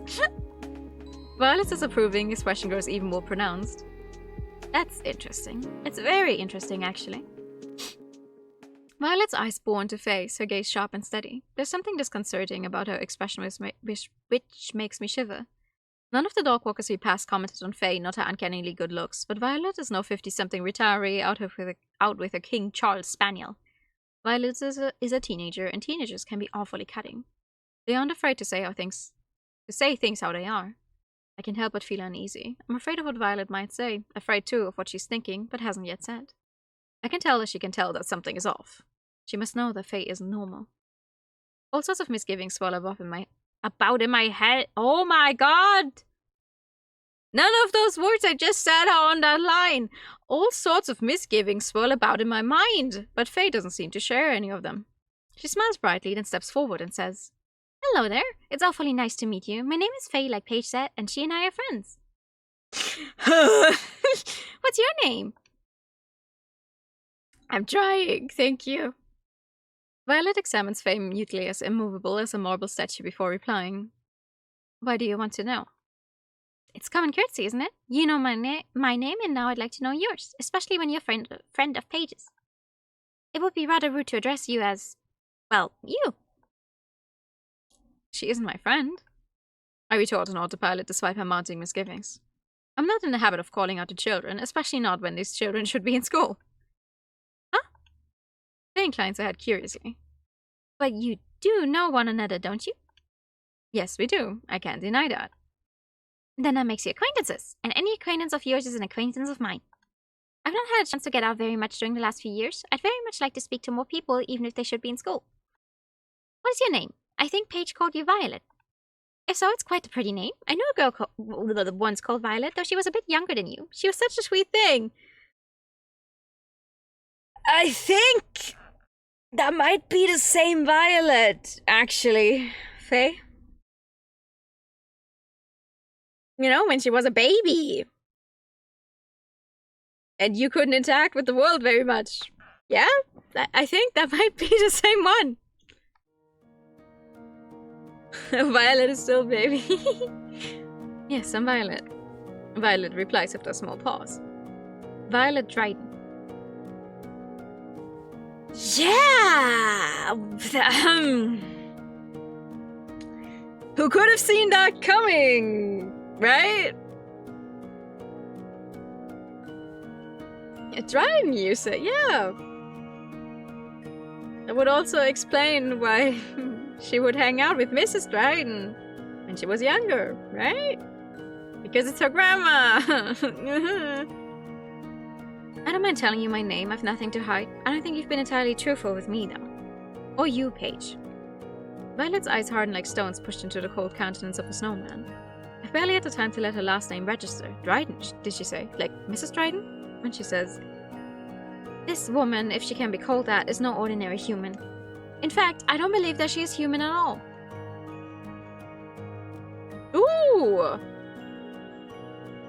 What do you mean? Faye fights to retain her smile, but I can see it beginning to waver. She must be surprised by Violet's sudden accusation as am I. Nobody else has given Faye a second glance during our walk, but now Violet's staring at her like she's seen a ghost. Is this some kind of joke? If so, I'm afraid I don't quite follow. I'm perfectly ordinary. I'm one of Paige's friends, and... You liar. Violet counters, her words sharp and unrelenting like broken glass. Do you really expect me to believe that when I can sense the other world upon you? You reek of it just like my grandmother's house. It's all over you. You can lie all you want, but it'll do you no good. You can trick me. I know that you're one of them. By a wicked yokai. One of what? One of the shadows? Perhaps you are the shadow. You must be the cause of all this. You're the monster that killed my grandmother. Ooh. Ooh. I mean, that's what I get for saying, oh, and then... What? Faye takes a step back, stunned. She holds a hand to her chest and says in a trembling voice, I don't know what you're talking about. I'm sure I've not met you before, although... Did you say your last name was Dryden? Yes, it is. I'm Violet Dryden and my grandmother was Elise. She lived in the house which Paige does, the one that's full of shadows. Oh my, I thought you looked familiar, but I didn't think... Faye swallows. She shifts from foot to foot. It's been years since I last saw you. You've changed so much. You're nothing like the Violet I remember. So you do know me? Of course I do. You're Elise's granddaughter. I had no idea you still lived in Eltham. This is a pleasant surprise, but why are you looking at me like that? I don't mean you any harm. I might have lied to you, it's true, but I thought it for the best. I meant only to protect my own identity. I wouldn't wish to make things awkward for Paige, but as you're no stranger, I will gladly tell you who I am. I'm no monster, and I certainly didn't kill your grandmother. The very idea is absurd. How could I do so wicked a thing when I wanted only to look after her? I know Elise met with a terrible fate, but... Silence. Silence! You can call yourself whatever you like, but I'll never let you win me over. Not with your pretty words, but maybe with her pretty... everything. What? You might have ensnared Paige, but I'm not as trusting as she is. I've been aware of the existence of your kind since I was a child, and I know better than anybody what you're capable of. I witnessed the result of your handiwork with my own two eyes. I saw my grandmother fall apart under your so-called protection. She turned into a withered husk of a woman. Then when she was moved from this house, the shock of it killed her. No. Yes, you killed her. You ruined her life and now you mean to do the same to Paige. I'm sure that's what you're planning. It's all a wicked being like you can think of. No, I'm not. Violet, please. Oh man. Faye cries, but to little avail. It's plainly apparent that Violet isn't listening to her. She folds her arms, her expression dark, and mumbles. This is unfortunate news, though. I thought you were consigned to the house. I didn't think that you could leave it. I was hoping Elton would be safe from you, even if the residents of the house weren't. But I miscalculated. You're stronger than I thought. I think you've got the wrong idea. I don't mean to harm anybody. But you still did. Still are. I know what you really are, monster. I know what you want. I might be the only person in all of Elton that knows what you have done and what it is you will continue to do if left unchecked. But that's fine. I'm the only person who can stop you, and that's just what I intend to do. I'll make you sorry you ever dared show your face in front of me. Violet, wait.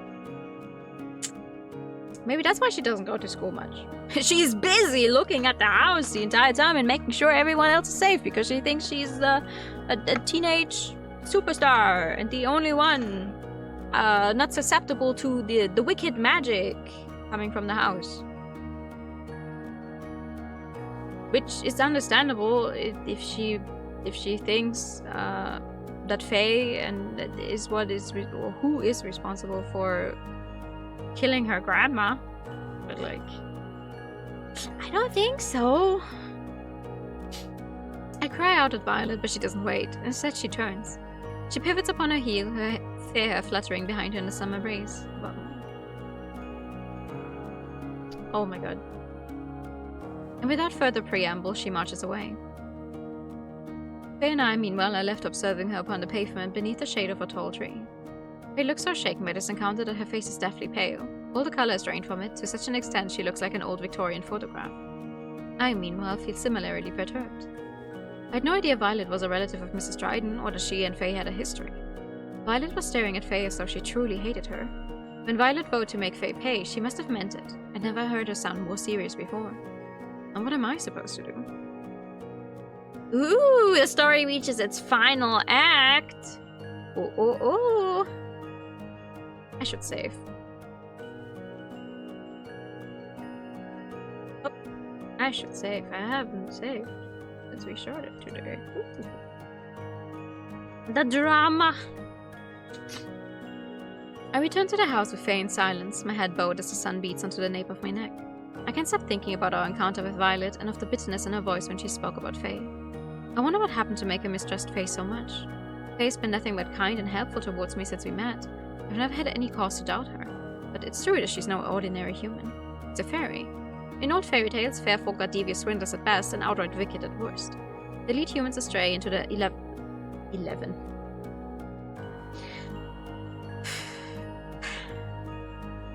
into the elven grottos, and then they ply them with fairy food and drink until their senses are addled. They infiltrate the delicate, mutable minds of us humans, filling us with self-doubt until... Well, I don't want to pursue this line of inquiry for too long, but I've done enough research to know that these tales rarely have happy endings. Did I put my faith in Faye too easily? Maybe she's been leading me astray from the beginning, but to what end? Violet might not trust her, but she hasn't spent nearly as much time in Faye's company as I have. She hasn't seen how Faye's eyes light up at the symbols of worldly pleasures. A taste of a chocolate crepe bought from a street vendor. Oh man, I want to... Or the sight of a funny piece of art on display in the Serpentine. She hasn't been woken up by a gently smiling Faye holding out a cup of marshmallow tea. She hasn't seen Faye weed the back garden or shared a bed with her or really spoken to her at all. For all her talk, Violet doesn't know the first thing about Faye. I'd like to think that I can trust my own judgment on the matter, but my encounter with Violet has left me feeling shaken. I'm so sorry, completely off topic, but Paige going, oh, I have no idea about fashion, and then she owns a hat like this is killing me inside.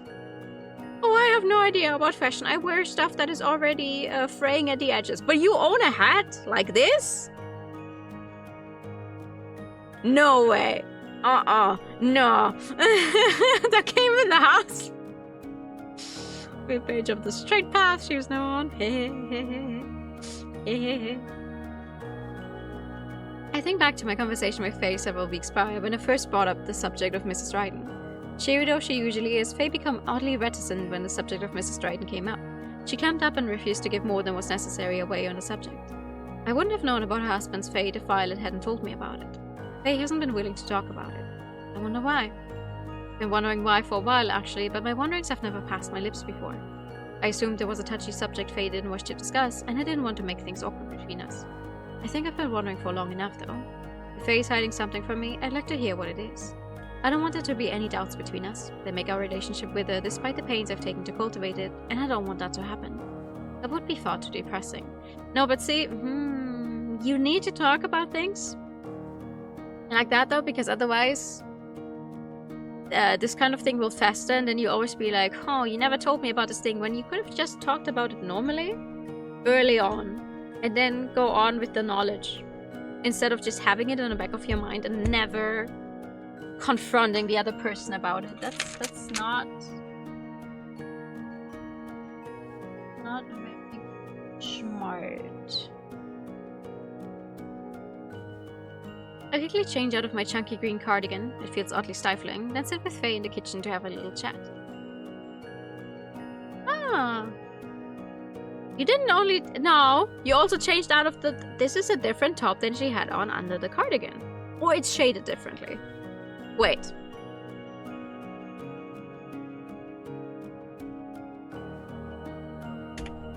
No, that's a different top. I'm not... Nope.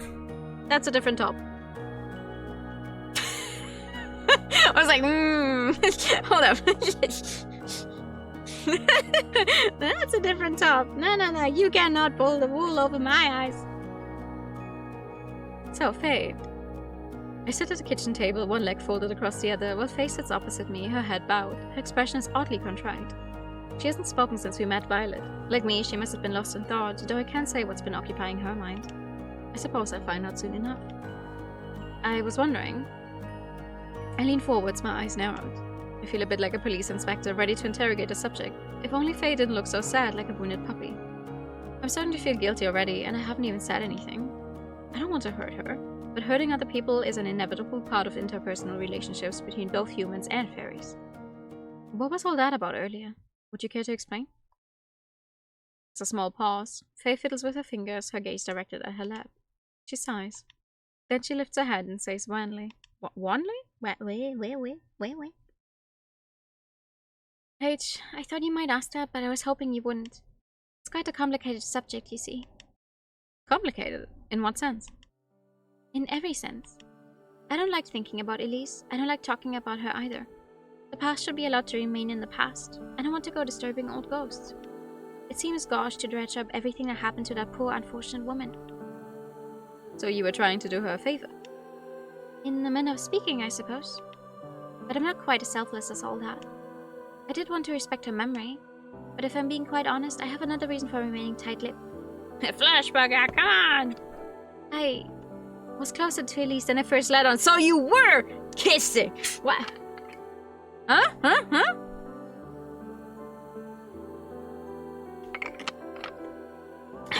What? Who said that? Well, I had assumed as much. You had? Faye blinks. But I made so many attempts to avoid speaking about her.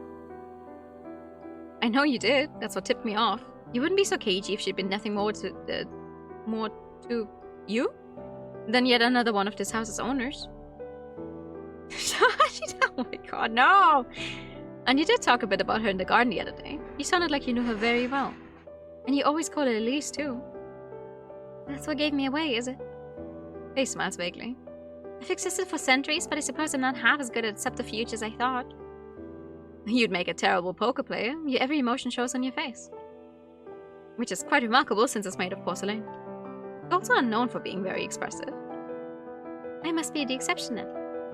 Faye giggles, and for a few moments she looks just like her usual cheery self. I hope you can forgive me for my poor social skills. I don't have many opportunities to speak to you humans, so I can't get much practice in. I can watch you as you go about your business, but watching isn't quite the same as interacting. And during the last decades of her life, Elise was quite the hermit. She rarely had visitors, and when she did, she didn't speak to them very much.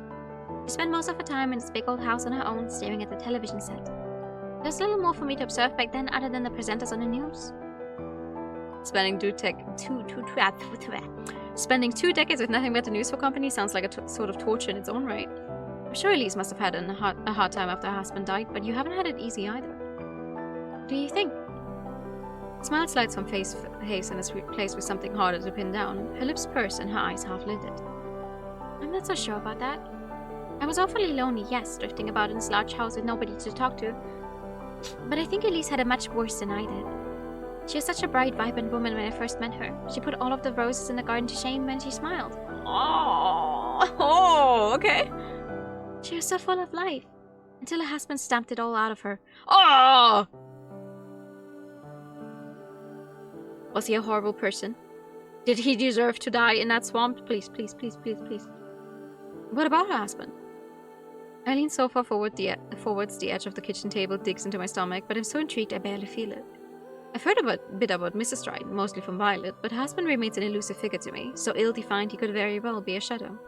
I know that he existed, and that he lived in this house, and that he died when he was still a young man, not yet 40, but that's about everything I'm aware of. I don't even know his first name. I know that Mr. Dryden died not long after moving into this house, but I wasn't able to learn much else about him.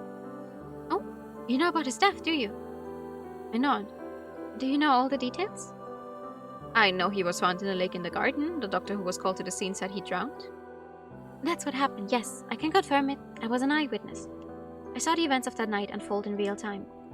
I can't remember it all in perfect detail, though. This did all occur more than 50 years ago. Elisa's scream was something I fear I'll never forget, though I often wish I could. But how do you hear about Mr. Dryden's death, Paige? Were you delving through old newspaper archives? You give me too much credit. I'm no detective. Violet told me about it a while ago. She did she? I had to ply her with pizza, but after that she was pretty forthcoming.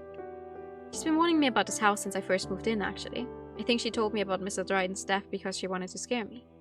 She implied that he drowned under suspicious circumstances. Suspicious? A muslin-faced jaw tenses. Why would she think that? It was ruled as an accident. I think it's because he died when he was rather young.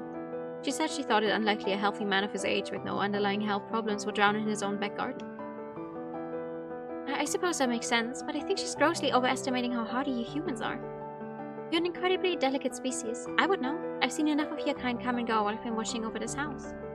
Your natural lifespans are far shorter than that of us fairies, and sudden illness or accidents are often enough to carry you off long before your time. Men younger than Mr. Dryden and far less deserving of their fates have succumbed in even more unlikely manners. It's possible for a person to drown in only a few inches of water. Yeah. The water doesn't have to be very deep. If you're just in an unfortunate position, yeah, that's true. I suppose. I shifted my chair, suddenly uncomfortable. As a writer, I'm aware of the veracity behind Faye's words more than most people. I might make my living writing family-friendly fairy tales, but I once went through a period in university where I was enamored with the idea of writing detective fiction. Thanks to that, I put hours and hours of research into the art of murder.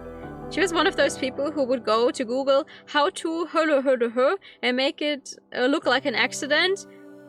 I'm no murderer, I'm writing a book. I'm an author. There's a depressingly vast array of ways humans can meet their demise, from stabbings and shootings to poison, asphyxiation, and combustion. Speaking of asphyxiation, you should definitely check out Ebihima's other works.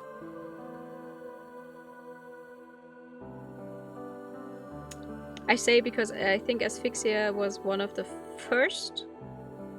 Yeah, asphyxia was one of the first of her works I've ever read in my life. That's why it's very prominent in my head whenever I hear about asphyxiation. It's very funny, the association. Humans are a delicate species, just like Faye said. It only takes a single slice to the jugular to make us bleed out. It's not at all unthinkable that a man like Mr. Dryden might simply slip in his own back garden and drown, particularly if the incident happened late at night. But something about Faye's reply rubs me the wrong way. Perhaps I'm reading into it too much, but she sounds a touch too defensive. Does she know more about Mr. Dryden's death than she's letting on? It would make sense if she did, given she's the keeper of this house. Curiosity swells inside me, curiosity which leads me to say, Violet knew a lot about Mr. Dryden's death, but she didn't seem to know anything about him as a person, nor about his relationship with Mrs. Dryden. Could you tell me a bit about him? I'm curious. Oh yes, I have many stories about Mr. Dryden I could share with you. There's enough material stashed away inside my head to fill a whole book. Faye's voice takes on a bitter note. She leans back in her chair, her expression icy, and says, Violet is very fortunate that she never had a chance to meet her grandfather. If she'd known him as I do, she would have been quite disenchanted. Really? Yes, really. I don't say this about many people, but Mr. Dryden was a real piece of work. His only accomplishment in life, as far as I could gather, was making the people who cared about him miserable. The things he said to Elise... No, not just that. The things he did to her. Oh. Faye's voice trails off. I see her chest rising beneath her blouse with anger, while her fingers curl tight against her thighs. A few moments pass while Faye struggles to regain her composure. She exhales. Then looking at me, she says softly, I'm sorry, Paige. I don't mean to get too emotional. I hate to make you uncomfortable, but I can't help myself. I'm trying to hold myself back, but... Faye smiles. What? How do you pronounce this? Wanley? I don't have much in the way of a poker face, like you said, and few things in this world agitate me as much as Mr. Dryden did. By the sounds of it, he still does. Yes, you're right. I cannot deny that.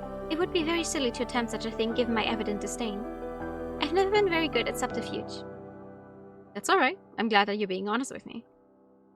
I'm nothing but honest. I try to be at least, but I don't know if it always helps. My intentions are pure, but people rarely listen to me, even the people I consider my friends. I sometimes wonder if this is because I'm attracted to particularly bull-headed individuals, or if it's because I'm not a real human. It's easy to discount the advice of we faithful. I would like a new vocal box, because this one is apparently unable to speak. I know you mean well, but you don't understand. This is how most relationships are. If you've not been married yourself, you're in no position to judge. I heard that a lot. From Mrs. Dryden? Faye nods. How do you speak to her, if you don't mind me asking? The same way I can speak to you. She had a doll from a girlhood she was fond of. It had been a gift from her grandmother, and she kept it with her, though she was too old for dolls, on her bedside table. You're never too old for dolls! I possessed it, and I was able to talk to her through that doll.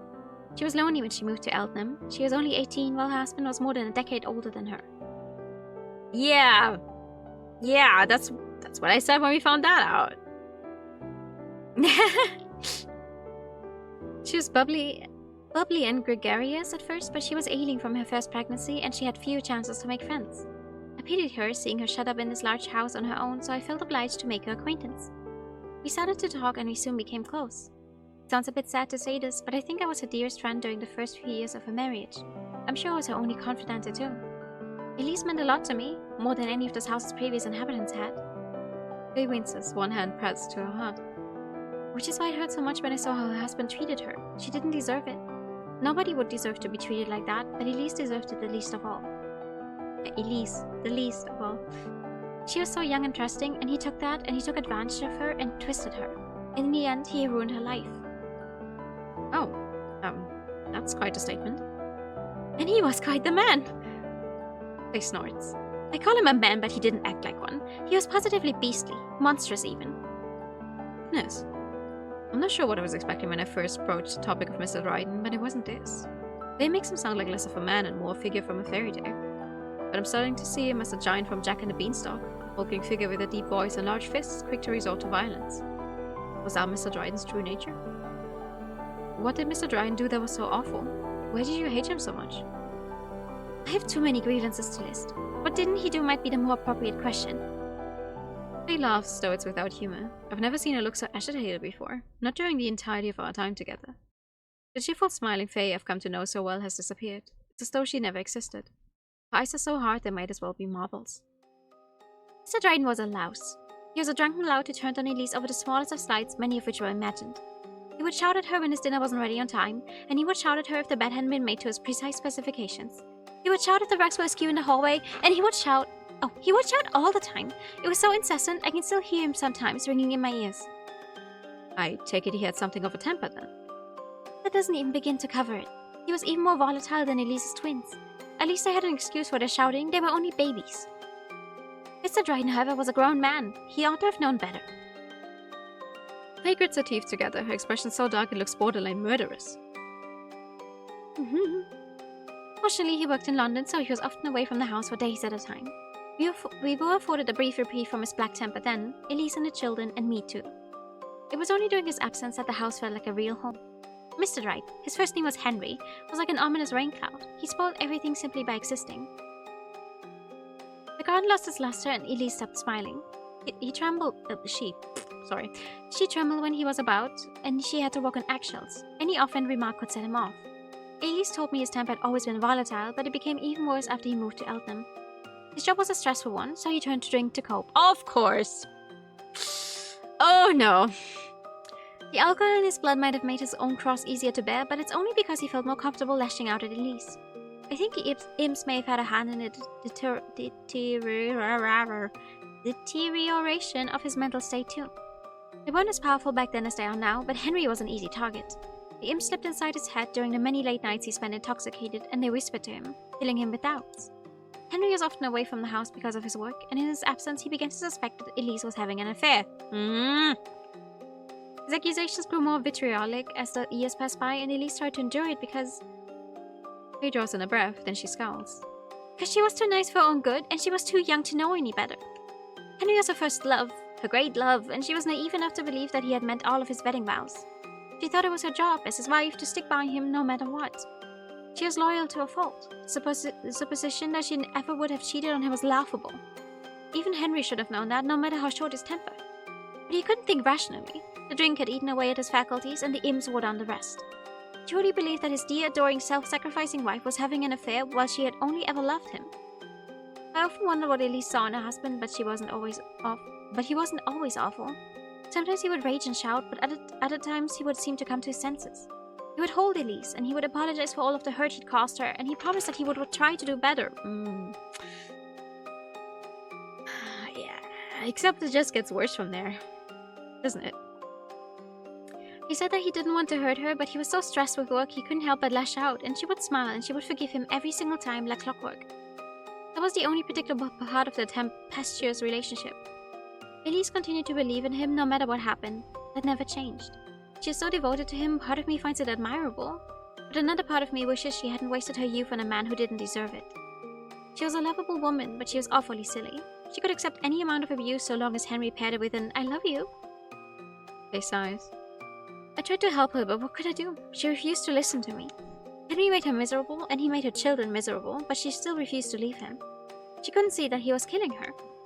I was afraid he really might kill her one day. He was violent enough. Sometimes, in his drunken rages, he would throw things, dishes, or even chairs. Elise would ask him to calm down, and he would grab her wrists on her shoulders, and he would shake her. I am calm, he would shout at her. I'm completely calm. Don't you dare look at me like that. You're supposed to be my wife. You have no business telling me how to behave. He never struck her, thank goodness, but he left bruises. Some were physical, while others... He sighs as though heartbroken, fingers curled at her front. This went on for 3 years until Henry died. He drowned, like Violet told you, in the lake in the garden when he was taking a late-night stroll. He was drunk, as he often was in those days, and he slipped. He lost his footing, and he staggered, and then he fell. Elise found him several hours later, but it was much too late to save him. She summoned a doctor, and he was pronounced dead upon the scene. I did feel sympathy for Elise, but I had little for Henry. His death was a tragedy, of course, but part of me thinks he deserved it. I hoped after Henry's passing that Elise might be able to move on and build for herself a happier life with her children, but... They frowns. Again. I don't need to prompt her with any inane queries like what happened next. I already know how Mrs. Dryden's life ended. She whiled away the rest of her years in the same house. She lived with her husband, a prisoner to his volatile temper, and she never again remarried. I doubt the idea even crossed her mind if she loved her husband half as much as Faye says. She spent the years following her husband's death with her children, raising them, but they inevitably grew up. They left her, and then Mrs. Dryden was left on her own. It's a sad story no matter how you look at it. It's a little wonder Faye didn't want to share it with me. I never knew Elise Dryden or her drunken, abusive husband, but dwelling upon her past is starting to make me feel melancholy. How in the world must Faye feel, having witnessed all of that? Also horribly unfair. It's been years, but still, I can't come to terms with how unjust it all is. Henry made Elise miserable when he was alive, but he made her even more miserable after he died. How does that even work anyway? There's just no winning with that man. He didn't even have the decency to leave her alone after he drowned. She couldn't forget about him, and it drove her insane. Literally insane? I think so, yes. Elise was such a cheerful, good-natured woman. She could even smile while living with a monster like her husband, but that changed after Henry drowned. After that night, she stopped smiling. To me, at least. She still had some fondness to spare for her children, but our friendship never recovered. And why is that, do you think? Well, it was probably inevitable. Elise blamed me for what happened. What? But why? You didn't have a hand in his death, did you? Not directly, but I am a brownie. It's my job to look after this house and its inhabitants. Elise thought I'd not done my due diligence. She said I should have been protecting Henry in case anything went wrong. She knew about the imps. She'd heard their malevolent whispers. She feared they had led her husband astray that night, out in the garden, and that I could have stopped them. She didn't seem to appreciate that I was so concerned with her welfare I hadn't had the time to spend babysitting her husband. I don't know if she ever fully understood how much I despised him, not until he died. Then something inside of her broke. Her resentment came spewing out like silage. Silage? I couldn't stop it. She turned on me because she had nobody else to turn on. She had nobody else to blame. I made for a convenient scapegoat. She shouted at me, and she insulted me, and she lobbied all sorts of accusations at me. It felt like she was channeling Henry's spirit. She sounded so much like him. But maybe it was the influence of the imps. When Henry died, they next set their sights upon his bereaving wife. They whispered to Elise in her dreams, and our relationship soured. Still, I tried to help her. I did everything I would to console her, but she refused to listen to me. Eventually, she became so sick of me that she tried to silence me for good. She took the doll that I was inhabiting, and then... Faye swallows painfully. I don't want to go into it, but I think you can imagine what happened. The doll wound had broken beyond repair. My soul was torn from it, and then... Gosh. Faye sniffles. The current body might be life-size, but it's just as inorganic as the last. Her skin was made from porcelain, her eyelashes synthetic fibers. A normal human's body might be comprised of about 3/4 of water, but it isn't so for Faye. There's no moisture in her whatsoever. Her skin is cold and hard like bone, but her hands, when I reach across the table to take them, are soft and yielding. She feels undeniably human, her skin flushed with life. She looks undeniably human too, as she sits opposite me, tears beating in her eyes. She's a doll, but still she was able to summon up tears using ducts that don't exist. I have to wonder how Faye's managing it. I suppose it must be magic. She looks so utterly defeated at this moment that my own heart goes out for her. My own heart is aching on her behalf. I can't help myself. After that that is... Faye swallows, tears trickling down her cheeks while squeezing my hands with her own. I couldn't speak to her anymore. I had no other vessels I could possess, and even if I had, it would have been in vain. Elise had already begun to convince herself that I didn't exist, that I had never existed. She put me from her mind entirely, and she focused her attention solely on looking after her children. I could still see her, but she couldn't see me. She didn't want to see me. The years passed and her children grew, they left her, and then she really was on her own. That's what she thought at least, but it wasn't true. I was still there. I'd always been there. I'd always cared for her, but she had closed her heart to me. She was suffering and I couldn't help her. Of course I didn't abandon her. I did my best to protect her from the imps, but they'd grown stronger after Henry's death. They fed on his carcass like vultures, and they multiplied. Henry's death cast a pall over the house. It was full of bad memories. It stank of the imps and the malevolence like a funeral parlor, and Elise bathed in them. She could have escaped, but she didn't. She could have married again, but she didn't do that either. I think she was even more in love with Henry after his death than she had been when he was alive. She was dedicated to playing her role as a dutiful wife until the bitter end, though she was wed to a corpse and it spoiled her. The Elise I knew, who painted wonderful pictures in the garden and who always smiled so brightly, died long before the sad old woman who wore her skin did. There's only so much misery a person can take until they begin to crumble. The imps certainly didn't help, but I think Elise would have fallen apart even without their aid. She suffered for years, and then the children she sacrificed so much for conspired against her. They had her moved to an old person's home against her wishes, and then she died. I've been with her for over 50 years, but I wasn't able to sit by her bedside when she took her last breath. I wasn't there to say goodbye to her. I could never tell how much I cared for her. I could never tell her how much I loved her. And now it's too late. I did my best for her, but it wasn't enough. I was supposed to protect her, but I failed. Faye doubles over, sobbing openly, her cheeks blotchy with tears, her eyelashes gummed together from grief. Watching Faye sob twists something within me. Her each and every cry feels like a knife being slipped between my... What? Between my ribs! I almost feel like crying in sympathy with her. Mrs. Dryden might have lived a sad life, mourning a husband who didn't deserve her sympathy, but Faye suffered just as much as she did. She must have been close to Mrs. Dryden. I can tell that she cared, or she wouldn't be crying so much. She cared intensely, but she was never able to tell Mrs. Dryden that. Mrs. Dryden died far away from Faye in an old person's home in Maidenstone, and Faye was left alone in a crumbling old home filled to the brim with unpleasant memories. Faye watched over Mrs. Dryden for years, perhaps hoping they would one day have a chance to reconcile their differences, but her wishes were in vain. Mrs. Dryden lost her husband, but Faye lost her dearest friend. Is it any wonder that she's crying so much? I can't blame Faye for her grief, and neither can I castigate her for remaining quiet on such a touchy subject. Now I can see why she didn't want to discuss it. Mrs. Dryden is long dead, but her memory lingers still in Faye's heart. I doubt she'll forget her in a hurry, especially not when fairies, unlike humans, are so long-lived. This is a weight she'll be carrying for years. She's carried it for more than 5 decades already. But she isn't alone anymore. Faye might want to support me, but that goes both ways. I want to support her too. Oh, Faye. I rose from the table, my legs unsteady, then paused by my friend's side. I paused for only a fraction of a second, unsure of what to do next, but Faye's tears soon spur me on. Yeah. Oh. I bent and drew her body to mine in a warm, tender embrace. I'm sorry, Faye. I'm so sorry. I turn my arms around Faye's slender waist, holding her close. Faye stiffens at the unexpected contact, but my fingers tracing the curve of her spine soon soothe her. She relaxes into the hug, pressed to my chest, and lets me hold her, sniffling. She's going to get the front of my shirt damp, but I don't care about that. I've never been much of a fashionista anyway. It goes pale insignificance in the face of Faye's misery. It sounds like you had a terrible time, but don't worry, I'm not judging you. You're not? No, I wouldn't. Don't you think I'm wicked that I felt no sympathy over Henry's death? I don't. I've never met the man, and he doesn't sound like he was much of a gentleman. That's putting it lightly. I can't even begin to describe how awful he was. I thought his death was well deserved, but Elise didn't see it like that. She said I was heartless. Maybe she did say that when she was hurting, but I don't know if she really believed it. And I don't either. You're definitely not heartless. Are you sure? I'm positive. I don't think you'd be crying if you were. You cared about Mrs. Dryden a lot, didn't you? Everything I had and more. I didn't know it was possible for a fairy to feel such kinship with a human, but she was so nice and sweet and earnest, in the beginning at least. I wanted to be there for her so badly, and look what happened. Nothing worked out, and now we're both miserable. Are you miserable now? I was, for quite a long while, but... Oh. Faye extricates her head from my chest and blinks up at me, our bodies still entwined. Our eyes meet, our noses only inches apart. We're so close, I could lean in and kiss her if I wanted to.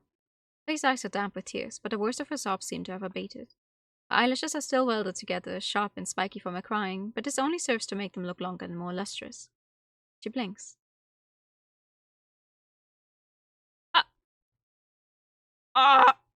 Then a small wan smile captures her lips. I'm not miserable right now, no. Are you sure? You were crying quite a bit. You raise an apt point. Faye giggles softly, her chest rising and falling against my own. I was miserable, I'll admit, when I was speaking about Elise. It's not been all that long since she passed, and I haven't come to terms with everything yet. You think all these years would be enough to move on from a relationship, but... I don't know. Faye sniffles.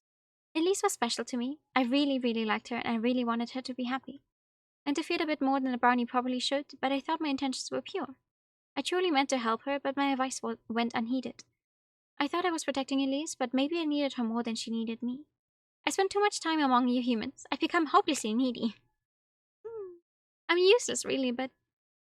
Faye smiles. I feel better having told you all this. I've not had a chance to talk to anybody for years. I've existed inside my own head for much too long. Being able to speak to you has been hugely helpful. And being hugged by you is better still. You don't think I'm being too pushy? Not at all. I'm the one who instigated, and anyway, I think I needed this hug. I've been starved of human contact for too long. This feels really nice. Faye glances down at me and at my arms, which are still looped about her waist. Then, in a soft voice, she says, Please don't let go. I don't think I could bear it. Don't worry, I wasn't planning on it. You look like you could use a bit of comforting. I really look that pathetic, she says. I don't think you're pathetic. You're passionate, that's all. It's a good thing. I'm glad you think so, at least. Elise didn't appreciate any of my meddling. Maybe she didn't, but I'm not Elise Dryden. No, you're not. You're right about that. You're Paige Crowley, and though I couldn't protect Elise as I wanted, I'm determined to protect you. I'm not going to let anything hurt you. Well, right back at you. We're friends, you and I. You can rely on me. I don't want to see you cry. You really care about me? I love how there's more and more highlights in her eyes, like... At some point her eyes are going to be completely white. You really care about me that much?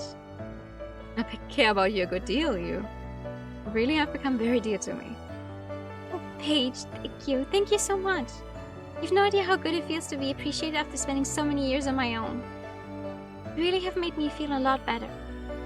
I'm just sorry you had to see such a pitiful side of me. As a proud brownie, I really shouldn't be sobbing like that. I've become awfully human. I like that you're human. I don't know if I'd be able to get on with you if you weren't. You raise a good point. Alright then, how about this? We can spend even more time together just like we're doing right now, and we'll make a lot of memories. I'll learn even more about humans and about you, and maybe I'll be able to let go of some of these sad, bitter memories. How does that sound? That sounds wonderful, but don't feel obliged to forget Mrs. Dryden on my behalf. She was special to you, wasn't she? She was, yes. She was very special to me, but so are you. You're more special to me than you know. I feel so warm and safe in your arms, I never want to leave. Is that a problem? It might be in the future when I want to go to the bathroom. But you have a few minutes before that happens. Until then, please feel free to cling to your heart's content. Then I'll do just that. They giggles. You're really a nice Paige. Perhaps you're even too nice. And you know how you feel about me? Is there such a thing? I think so. If this keeps up, then... She dips her head and, quicker than blinking, raises her lips to my own in a soft, fleeting parody of a kiss. Come on! I may just become addicted to you. I blink. The kiss took me off guard at first, but though it's a surprise, it's hardly unpleasant. I swallow my embarrassment, which turns my cheeks pink, and return Faye's anxious smile with one of my own. Really now? That's interesting. What is? A kiss? That too, but I'm more confused as to why you'd phrase it like it's a bad thing. Isn't it? I don't think so. I certainly have no qualms about you being addicted to me. After all, I dip my own hand and whisper to Faye's ear. I like you a lot too.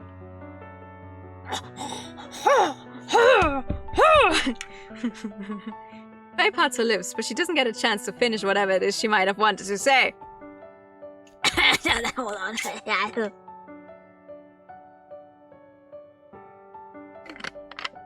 That's because my own mouth finds hers in a kiss which lingers much longer than the last. Yeah!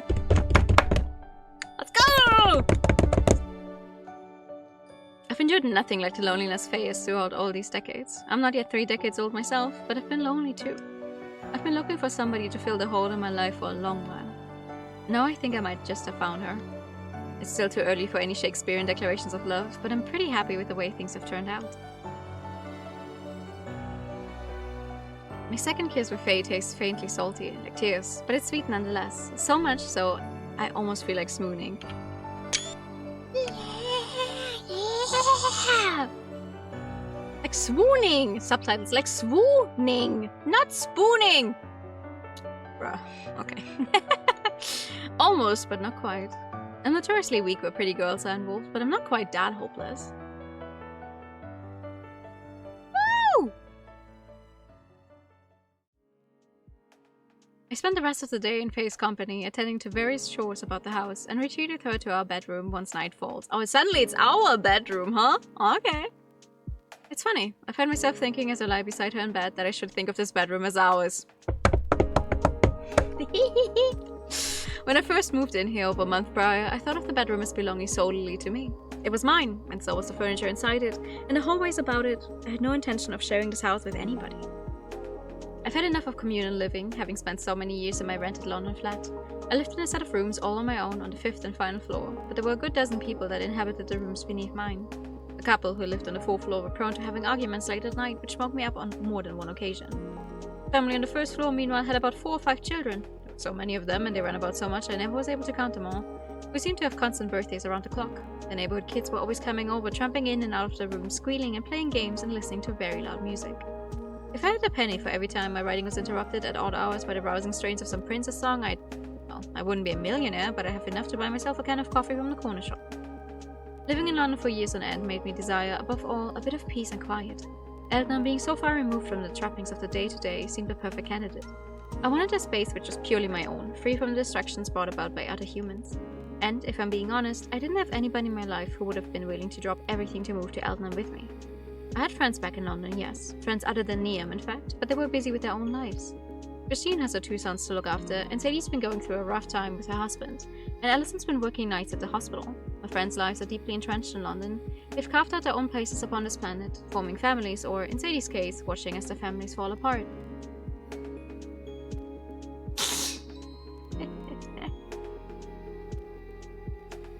I don't have a partner. I've not had a partner in years. My last proper relationship was back in university with Niam, when I thought she and I were compatible solely because we were both lesbians and we both know one another for years. Ooh! Yeah, that's a lesbian rite of passage. I think. You know, sometimes you will try with someone just because you both have the same sexuality, you're compatible that way, but it doesn't work out. Happy for them that they're still friends. Also happy for them that they tried it. I later discovered, however, that couples in functional relationships need more common ground than that. Niam and I worked far better as friends. There was nothing tying me to London, really. No familial obligations, nor any romance, nor my work. As an author, my office is wherever I choose to open up my laptop. I moved because I wanted a change of scenery. I thought Eltham's green, rolling environments would inspire me. My move, though premeditated, was something of a desperate decision. It felt like my life had started to stagnate. I'd lived in the same apartment in London for years. I'd made no progress finding a partner, and I'd been floundering on my latest novel. The move was meant to breathe some life into me anew, and it did, though not in the way I imagined. I don't think it was the move which enriched my life. It was meeting Faye. Without her, I doubt I'd feel any less lonely here than I did in London. Initially, I felt adrift in Eltham. I was utterly lost like a young child playing Let's Pretend. I thought moving would make me feel like more of an adult. It didn't. I felt just the same as always. I was so consumed with doubts, it must have been easy for the imps to prey on me. Without Faye, I might have gone mad too. Faye is here with me now, though, lying beside me in our bed, and it feels better than anticipated to call the bed ours. This house isn't just mine, not anymore. My name is on the dotted line, and I'm the one paying the mortgage, but it's not my sole responsibility. Faye's here too. She was here long before I am, and she has the house's best interest at heart. Paying the mortgage reminds me that I haven't paid this month yet. Oopsie. Ahaha. Ooh. You're basically dating Niam's daughter. True. I'm happy for them though. Let's see. No, please. Oopsie.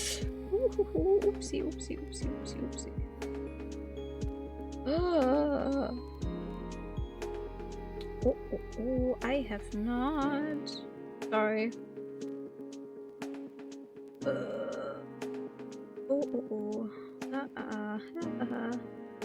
I hate living somewhere for rent.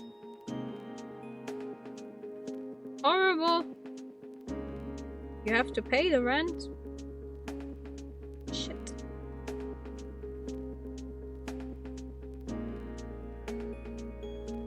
Yes, thank you.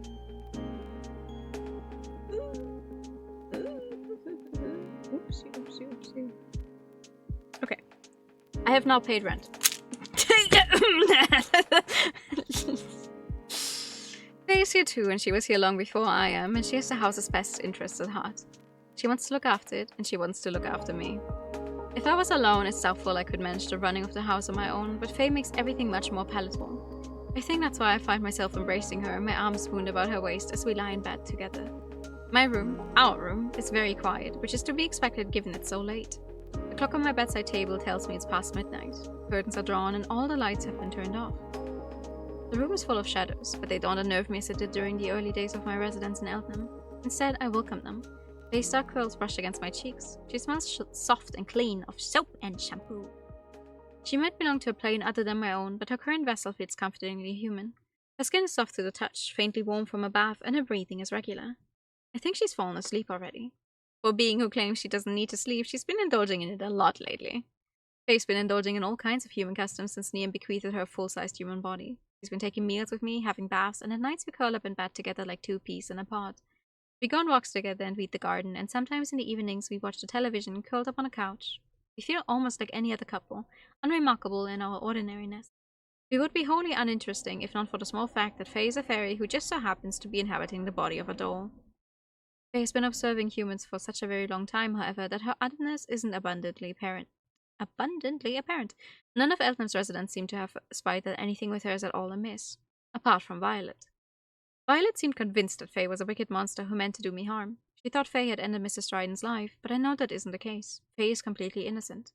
I don't blame her for anything. But Faye was watching over this house when Mr. Dryden died. But she know more about his death that she isn't telling me. I don't want to mistrust her, but I'm starting to wonder. Curiously, I examined Faye's face. It's hard to see her expression in the dark, but it looks like she's grimacing. Her breathing was even once, but now it sounds oddly strained. Is she alright? I'm starting to wonder. What is it that fairies dream about? Great question. Ah! Okay. It takes me a while longer to fall asleep, but when I do, I feel my consciousness being dragged down into the world of dreams. These dreams are akin to the ones I had when I first arrived in Eltham, strange and sinister. In my dreams, I see two figures walking through a garden at midnight. These figures are superimposed against a moon, which is round and impossibly large. The figures themselves, however, are indistinct, their features anonymous. They might as well have been cut from crepe paper. One figure appears to be leading the other, much like the Pied Piper from the famous fairy tale. The tale ended with the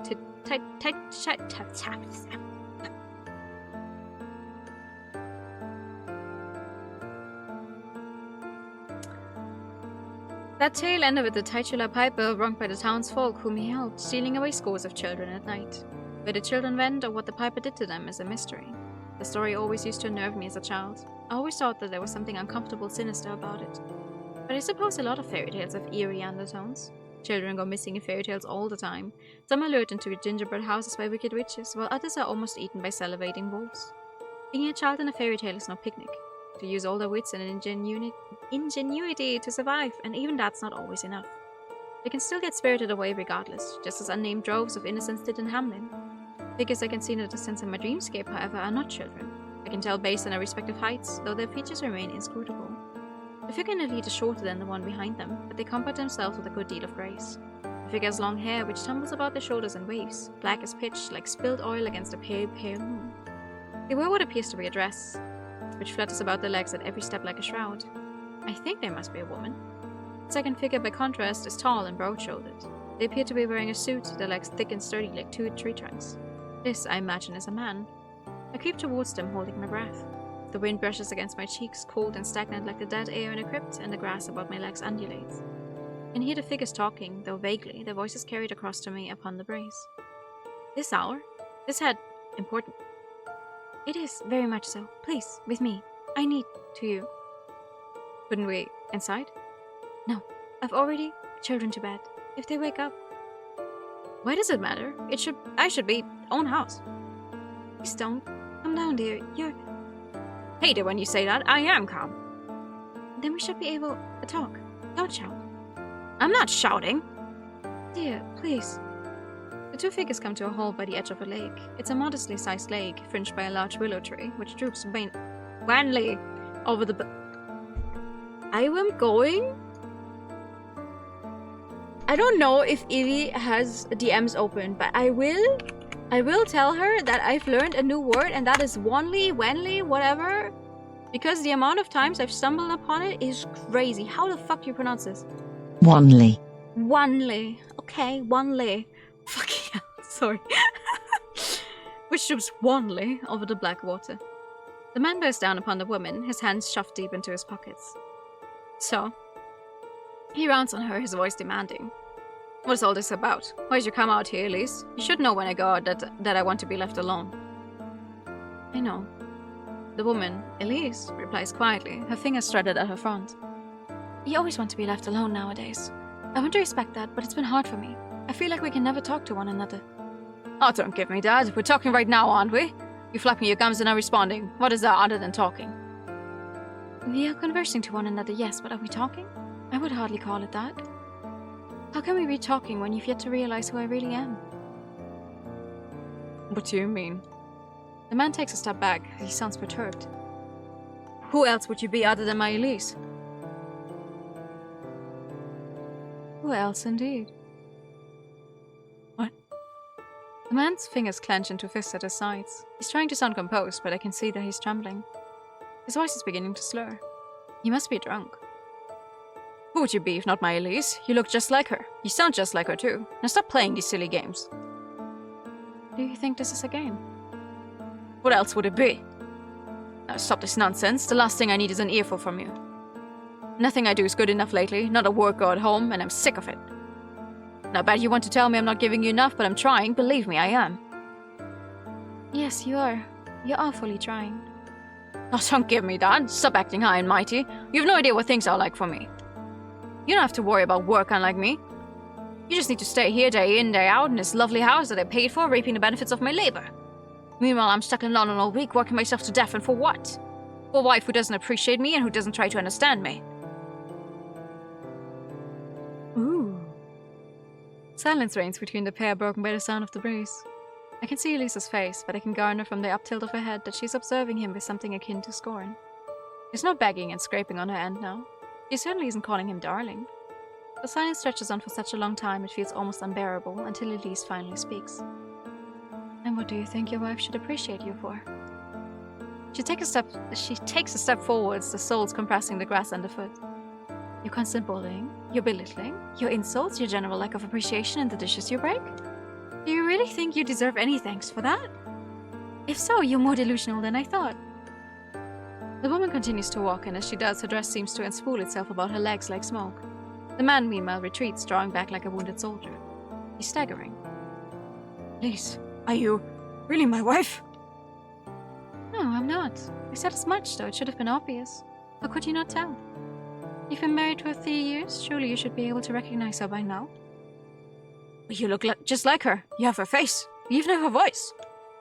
Everything about you's the same, except... Elise wouldn't speak to me like that. I know she wouldn't, though she really should. She's too nice by half, that sweet, silly thing. That's why I thought I would confront you. I've wanted to for a long, long while, ever since you moved into this house. I'm watching you, Henry Dryden. I know what you've done. What? Then you? The man, Henry Dryden, stammers, his shoulders shaking. Who are you? I am the good fairy who protects this home and your wife's guardian angel. I've watched you abuse her for far too long, and now I mean to set things right. Elise wasn't very enthusiastic about my plan, but it's for the greater good. You need to learn some humility. She'll never be happy otherwise. Come to punish me? Yes, I suppose so.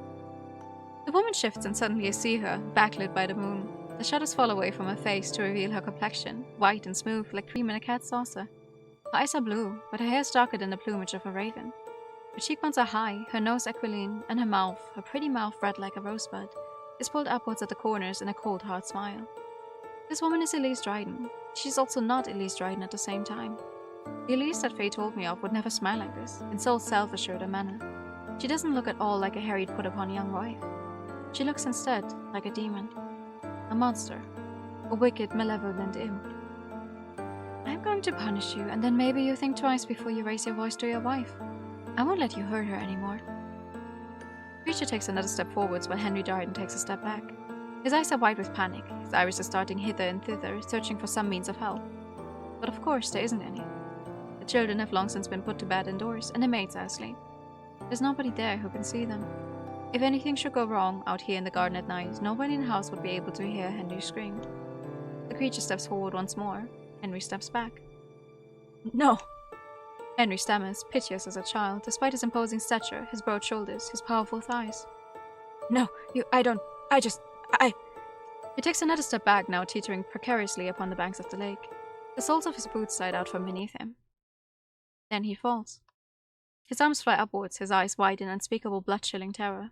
It's a glassy mirror-like lake, unhinges its jaws and swallows him whole. I wake with a start, my heart knocking against my ribcage and my mouth horribly dry. I cough, convulsing, and massage my fingertips against my throat. I can remember all the details of my dream so clearly, it feels like they've been imprinted on the insides of my eyelids. I see the woman who looked like Elise Dryden backing Henry against the edge of the lakeside. I see the soles of his boots sliding against the mud, see his groping arms outstretched in the dark, he hears dreadful cries, he falls and falls and falls. Then he hits the water. Dark droplets of water scatter across the circular face of the milky white moon. Henry struggles for air, his limbs thrashing, but he can't escape. Pondweed furls about his arms and legs, while malevolent whispers fill the air. High-pitched, wicked laughter mingles with the rustling of the leaves of the old bent willow tree. Henry's arms and legs shear through the surface of the lake. He writhes and moans, but soon begins to sink. The lake is deeper than it looks, and much, much colder. He's drowning. And all the while, the woman who looks like his wife watches. Her eyes are even glassier than the surface of the lake, disturbed by Henry's death throes, and her expression is inscrutable. My own lungs feel as though they're on fire, though the rest of me is horribly cold. I can hardly breathe. Is this how Henry felt when he was being pulled beneath the lake? Am I experiencing his final moments in real time? My eyes are starting to sting, my body feels heavy, and everything hurts. My fingers grip my throat, trying to massage some measure of life into them. I have to try and calm down. If I can't do that, I fear I really might die. I'm drowning. But no, I know that isn't true. Henry is the one who drowned. I'm still in my bed, safe and warm. There's no dark water bearing down upon me, only my sheets. I can still breathe. This is all in my head. I've always had an overactive imagination. It comes with the territory of being a writer. Sometimes it can be a blessing. Right now, however, it feels like a curse. I can feel everything that Henry felt, from the taste of the scar. Oops. There goes my controller, sorry. Second. Hello? I can feel everything that Henry felt, from the taste of the scummy water in the back of my throat to the burning of my eyes, but it isn't real. It's not true. I'm fine. I'm fine. I'm fine. I'm fine. Paige. Paige stares beside me, her voice vigorously. I see her shifting, shadowy, like a figure from my dream, but then she's upon me, her fingers curling above my shoulders, and I see her. She's no crepe paper cutout. She's Faye, my Faye. The coughing must have roused her. She's blinking rapidly, trying to dispel the accrued sleep from her eyes, while her violet irises flicker over my face. Paige, are you alright? What's wrong? I'll be fine. I reassure Faye, my fingers still at my neck, massaging the warmth back into my throat. Why are my hands trembling so badly? It was just a bad dream, that's all. It must have been a really awful dream for you to awake like that. You gave me such a start. Do you need something warm to drink? That might not be a bad idea, but... I glance at the digital alarm clock on my bedside table. I can pick out the green numbers in the dark, stark and bright like cat's eyes. It's 3:13. I wonder if that means anything. Probably not. I'm sure it's just a coincidence. It's pretty late. I don't want to bother you. Looking after you is no bother at all, silly. But you need your beauty rest. Implying I'm not beautiful already. Big giggles. It's fine, really. I'm a fairy, so I don't even need to sleep. I only picked up the habit because of you. Is that a good thing? I've grown quite fond of it. I thought surrendering my consciousness to the void would be scary, but it's actually quite relaxing. It's nice not having to think for once. But now I'm awake, I might as well make myself useful. I doubt I'd be able to sleep anyway, for worry about you. It sounded like you were really struggling for air. For a while I thought I was. It felt like I was drowning. Drowning? Faye's brow furrows. I wonder if it's the imps again, up to their old tricks. They know exactly how to make humans squirm. I'll have to be more diligent in the future. Now let me see about that tea. Faye makes a rise from the bed, but as she does, I see something flash bright silver in the blackness. Quicker than blinking, quicker than thinking, I grab hold of Faye's wrist and pull her roughly to my side. The silvery something slices through the empty air, where Faye's skull once was, and embeds itself in a wooden headboard beside me. There it quivers, full with the promise of violence. Hello?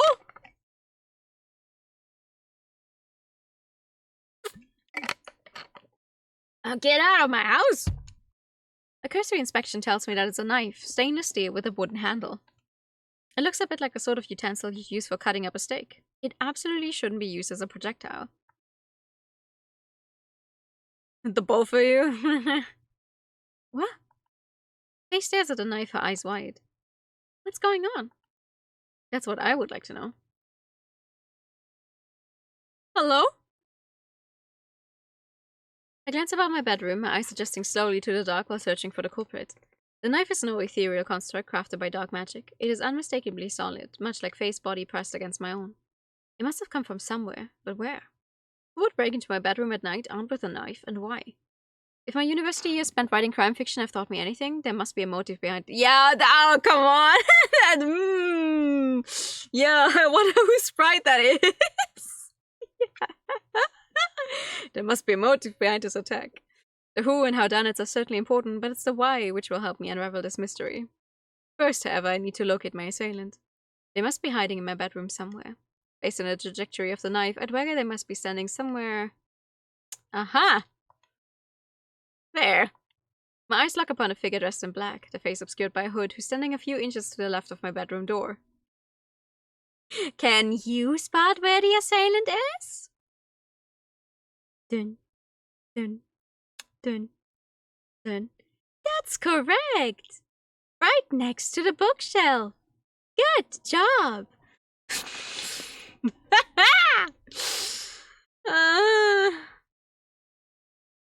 The clothes are so dark they blend into the darkness around them. They camouflaged so completely I doubt I would have spotted them if I hadn't been searching. I have no idea how long they've been standing there, watching me, waiting for a chance to strike. Maybe they entered my bedroom while I was coughing, one hand to my throat as I struggled to breathe. If they had any common sense, they would have launched their attack when both Faye and I were occupied, but they didn't. This suggests a certain naivete about my assailant, coupled with their slight stature, gives me a relatively good idea of who they might be. It's hard to see their features in the dark, but I'm sure that this is Violet. The figure clicks their tongue, which seems to confirm my hypothesis. This must be Violet. I don't know anybody else in all of Eltham deranged enough to break into my home or throw a knife at my fairy companion. Violet certainly hates Faye enough to try and attack her. Does she hate her enough to eschew common sense principles like don't break into other people's homes and don't try to commit murder, though? Yeah, I'd like to say no, but when it comes to Violet, I can tell. I knew she was unusual when I first met her, loitering outside my house. She doesn't seem to live in the same world that everyone else does. Violet is even odder than Faye is, and she isn't even a fairy. Are you sure? Actually, that this is a normal human girl. I've seen the way a Violet eats a pizza. A midnight knife seems almost tame in comparison to that horror show. I guess this isn't so very beyond the pale after all. So you caught me. I suppose I wasn't as stealthy as I thought. What a pain. If you already figured this much out, then there's not much point trying to conceal my identity. Violet steps forwards and I'm able to pick out her familiar features. It looks like my guess was right on the money. So it really is you. Yes, it's me. Are you surprised? Sorry for changing up her voice. I don't know. Not as surprised as I should be. Did you think I'd break into your house? No, but I wouldn't put it past you. I've no idea what you're capable of. Now it's my turn to sigh. Unexpected though this turn of events is, I don't feel particularly scared. Perhaps it's hubris, but it's hard for me to work up any genuine terror towards a schoolgirl. I feel more fed up than anything that my night took so perplexing a turn. I'm pleased Violet isn't a seasoned burglar at least, come to rob me of all my valuables, but the situation would be a little easier to pass if she was. Crimes motivated by monetary gain are cut and dry. I doubt Violet's come here to rob me though. Her motives will be much trickier to unpack. Oh well, now I know who she is. I can at least try to gauge why she's here. That's one hurdle overcome already. What are you doing here, Violet, and how did you get inside? I swore I locked the front door before I went to bed. You did, yes. So, how did you get in? Was trivial, really? Did you kick down the door?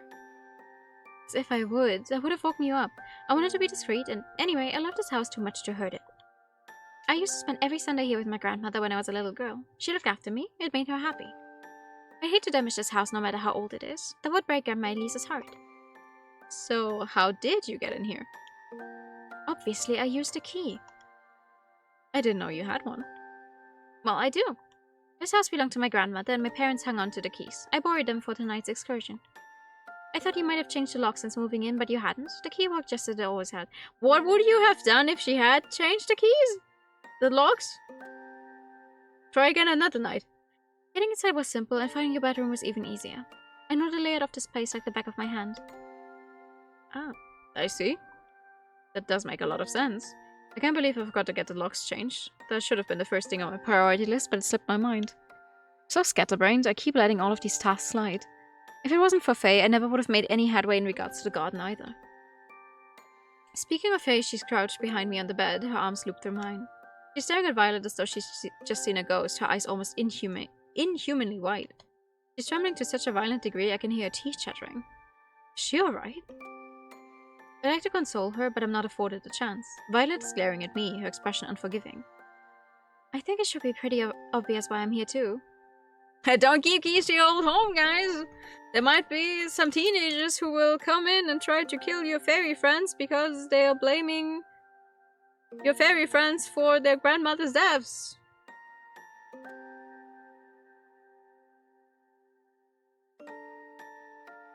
Which sounds highly specific, but you never know. You never know. I've come to confront that monster at long last and finally see justice served. What? I stares at Violet wide-eyed. I'm no monster. Yes, you are. You're the cause behind my family's suffering. You're the one who ruined my grandmother's life. No, I didn't. I swear I didn't. I only wanted to help Elise. I loved her. You loved her? Violet scoffs. Don't make me laugh. If that's what you do to the people you love, I'd hate to see how you treat people you hate. You might appear sweet and innocent, but you're capable of things that would make any decent person's hair curl. What are you talking about? Faye was in his house when your grandfather died, but there was nothing she could have done about it. He was drunk and he slipped into the lake and drowned. Faye wasn't involved. Oh, is that what you think? Is that what she told you? I guess it stands to reason she tried to absolve herself of any blame, even if we all know that that's not true. Why don't you tell Paige what really happened on that night? You were there to witness it. You had a front row seat even. You must know what happened far, far better than I do. Stop, please. I don't want to hear it. I don't want to think about it. I never wanted any of this to happen. You say that, but you still did it. You can't refute reality. My grandmother told me everything. She told me what you did. The rest of the family disregarded her confession as the ravings of a madwoman, but I knew she was perfectly lucid. She'd been trying to put the past from her mind for years and years, but once her physical health began to fail, she couldn't keep a lid on her memories. Oh? She wanted to tell the truth before it was too late. She needed us to know what really happened that night when her husband died. The doctor ruled it as an accident, and so did the newspapers, but that's not what really happened. The truth was much more fantastical than that. It was so fantastical, in fact, my grandmother's confession had her diagnosed with dementia. She was sent to an old person's home for the crime of telling the truth. She didn't deserve that. But then again, neither did her husband. My grandmother was just another one of your victims. No, that isn't... Elise, I never wanted to hurt her. But you did. You hurt everybody you come into contact with. I suppose you can't help it, really, being a monster. Violet's dark eyes harden. But I don't want to pardon you. I'm the only member of my family who believed my grandmother's words, which means I'm the only person who can vindicate her. I'm the only one who can right your wrongs and exorcise you from this world. Ooh, exorcise it. Okay. Faye gasps. She looks like she's struggling for breath. She isn't lying beneath the surface of the water, but it looks like she's drowning. I, meanwhile, can only watch on, helpless and afraid. Just like the shadowy figure on the lakeside who watched as Henry Dryden died. I don't want to believe it, but... Faye, what happened to Henry Dryden? That is... Faye murmurs hopelessly, her arms twined about her middle. I didn't mean it. It was an accident. I didn't mean to hurt him, and I certainly didn't mean to hurt Elise, but I... You killed him. No. Yes, you did. You killed him in cold blood. My grandmother told me, and I know she wasn't lying. I know she wasn't crazy. She'd hidden the truth for over 5 decades, until it finally came out. She told us that the malevolent spirit which lived in this house murdered her husband, and it used her body to do it. No! Yes, you know it's true. Stop lying. You might be able to deceive Paige, but you can't deceive me. I know everything that happened. My grandmother married young, and she moved into this house when she was 18. She was young and naive, and she had no friends in Eltham. She was alone, and she was afraid she would always be alone. Until she met you. You and her established a rapport. Within time, you became friends. My grandmother thought you were her friend, at least, but that was a ruse. You made her doubt my grandfather, and then you possessed her. You took control over her body, and you used it to enact a wicked plan befitting of a true monster. No, that isn't what happened. You've got it wrong.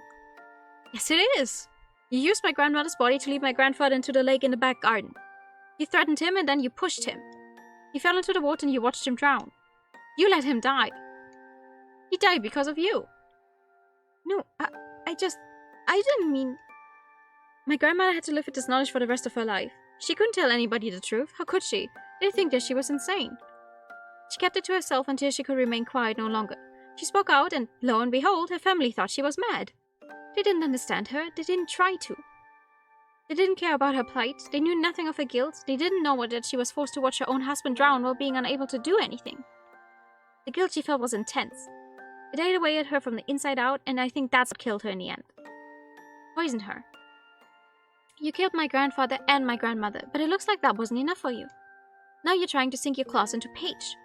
I'm sure you mean to harm her too, but I won't abide by it. I won't let you haunt this house any longer.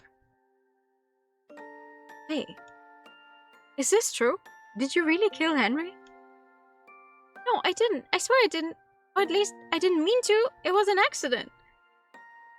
So you did have a hand in his death? Yes, I suppose, but it wasn't intentional.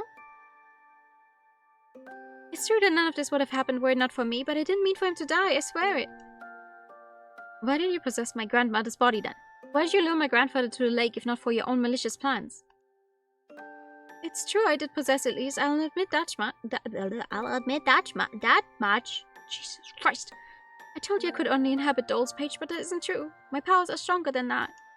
I can also possess humans if I have a strong enough bond with them. I can control their bodies as though they're dolls too. It's a difficult enchantment to master and it requires a good deal of energy, but it's possible. I possessed Elise that night more than 50 years ago when her husband was in another one of his drunken rages. I thought if I bored Elise's body, I'd finally be able to talk some sense into him. I hoped I might be able to scare him straight if I told him things his wife never would. That's all I wanted. I told Elise about my plan, but she was hesitant. She didn't want me making use of her body, but I kept asking and I eventually talked her around. She agreed to let me take control of her for a little while, so I could have a few stern words with her husband on her behalf.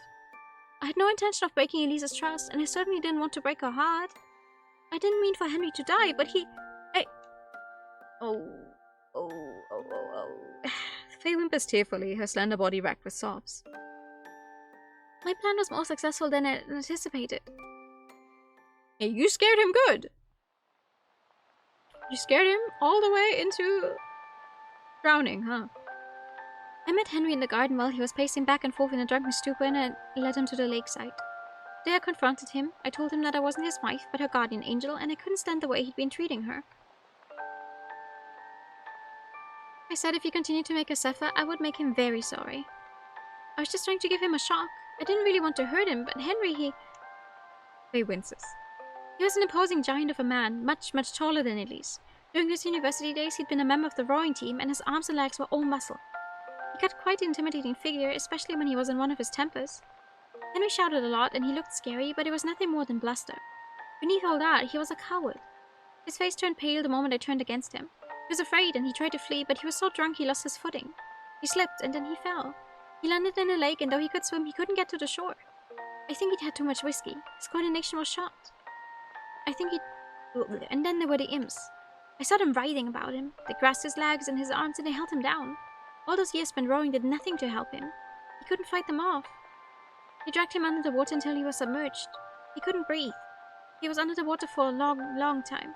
It was so dark, like tar, I couldn't see him. Faye rocks to and fro upon the bed, her eyes wide. Her eyes are frenzied, her expression distracted. I've never seen her look more distressed. I knew that Henry was dying, but I couldn't do anything. It felt like I'd been paralyzed. I could only stand there staring. I'd never felt more powerless before. It was a truly awful experience. I wanted to help, but I had no idea what to do. There were too many imps. They wanted to get their claws on Henry for a long while. He made a perfect target because he had such a terrible temper. He was often angry, but I think this anger was a cover-up. Deep down, he was sad. He didn't like the way he treated his wife and his children either, but he couldn't stop himself. It was a drink and the demons that lurk in the shadows. He played on his insecurities, and he filled his head with doubts. They wore away his sanity, and then, when they had the opportunity, they struck. I knew, even if I tried to wait in after him, it would be pointless. They outnumbered me. I couldn't best them, not in Elise's body. I didn't want to cause her any physical harm. My top priority was keeping Elise safe. But maybe that's a convenient lie I told myself. Maybe there was something I could have done. I'm a brownie. I'm supposed to look after this house and its residents. As much as I disliked Henry, I really didn't want him to die. But I don't know if that's true either. I can't deny as I watched him drown, I thought, at least Elise and the children will be free from the tyrant now. Finally, they'll be happy. Part of me even thought the imps had done Elise a favor. Is that why I didn't move? This day, I still have no idea. I don't know why I did what I did, or what I didn't do. I don't know why I didn't try to help him, but I can say this without any shame. I did not push Henry dying into that lake. I had no hand to play in his death. I felt guilty about it ever since, and have longed to make amends. That's why I've been trying so hard to help you, Paige. I don't want you to suffer like Henry did. I don't want you to die. I just want to protect you. Hey. Faye started to sob in earnest. Tears dropped down her cheeks like quicksilver, her dark eyes glassy in the gathering gloom. She looked so delicate. I want to reach out and hold her to my chest. She might not have been wholly truthful with me, but I don't think she acted out of malice. I believe her. Faye didn't mean to lead Henry to his death. Faye's no Pied Piper. She was an unfortunate victim of his house, just like Henry. That's what I think, at least. Strange dreams I've been having attest to that much. I finally know what I've been seeing in my sleep. My nightmares haven't been mere fabrications brought about by my stress. I witnessed Henry Dryden's last moments. I saw Faye wearing Elise's skin lead him to the lake. She lectured him, yes, and she tried to scare him, but she didn't push him. She didn't try to kill him. Faye is no murderer. If she was, I don't think she'd be crying so much. She's sobbing as if her heart is breaking. I want to be there for Faye, just as she's always been there for me, but... You liar! Violet suddenly exclaims, her face twisted with rage. As I would believe such a story. You're obviously trying to save your own skin, but I know the truth. My grandmother said you were to blame for Aspen's death. This is all your fault. No, it isn't. I only wanted to help her, I swear. It's understandable that she would turn against me after I caused her so much pain, but I... Yes, you caused her a lot of pain. You killed my grandfather, you drove my grandmother crazy, you destroyed my family. I didn't. Believe me, I didn't mean... Ooh, uh-oh. Shut up. I've had enough of your excuses. Violet glowers at Faye, her face twisted. She looks almost grotesque, and the writhing shadows which pool about the altars of her face do little to help. Violet doesn't look like a 15-year-old girl. She looks much more dreadful than that. It's almost like she's been possessed, her mind overrun by malicious whispering monsters. Are the monsters which assailed me in my study almost a month ago here now, inside my bedroom? Have they been watching us? If so, I'm sure they're enjoying the show. I bet they're laughing even now as this tragedy unfolds like an ill-mannered audience watching a tragic play. When I strain my ears, I swear I can hear them on the fringes of my consciousness. She killed your grandfather. That's right, little Violet. Faye is the real monster. You aren't going... God damn it. You aren't going to let her get away with it, are you? She's the cause of all your suffering. She didn't show your grandfather any sympathy when she had the chance. You aren't going to show her any sympathy, are you? She's a criminal. She's a killer. You should take revenge.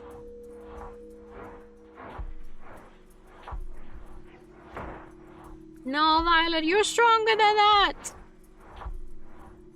You're not a human, you're a monster. Not much is blatantly obvious. You can't be tried in a court of law. You'll never be brought to justice if I leave things up to the authorities. You're beyond mortal comprehension, but at least I can see you. I know you for what you are. I know that you're a killer, and now I'm going to punish you. Violet dashes forwards, a sharp object glinting in her right hand. I know what it is before my brain has had a chance to fully register it. It's another knife. She must have brought a spare. She certainly came well prepared. Violet is making a beeline towards Faye. She wants to hurt her. She wants to kill her. I can't let that happen. Do not jump between Violet and Faye and that knife. Please, please, please, please, please, please, please.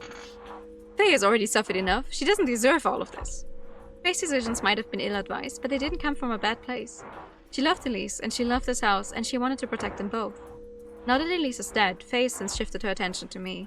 She's been trying her hardest to look after me, so I need to return the favor. She got that Amy sheet on her? Hey! By the way, Fita, I finally finished Saber's route completely. So, with all of her bad endings as well. So, Unlimited Blade works next. What's a knife in a porcelain chest gonna do? That's a great question. But maybe, like, if she gets thrust out of the body she's inhabiting, that would destroy parts of her soul, her spirit again? I don't know. I wouldn't want to risk it. Now that Elisa's dead, Faye has since shifted her attention to me. She's been trying her hardest to look after me, so I need to return the favor.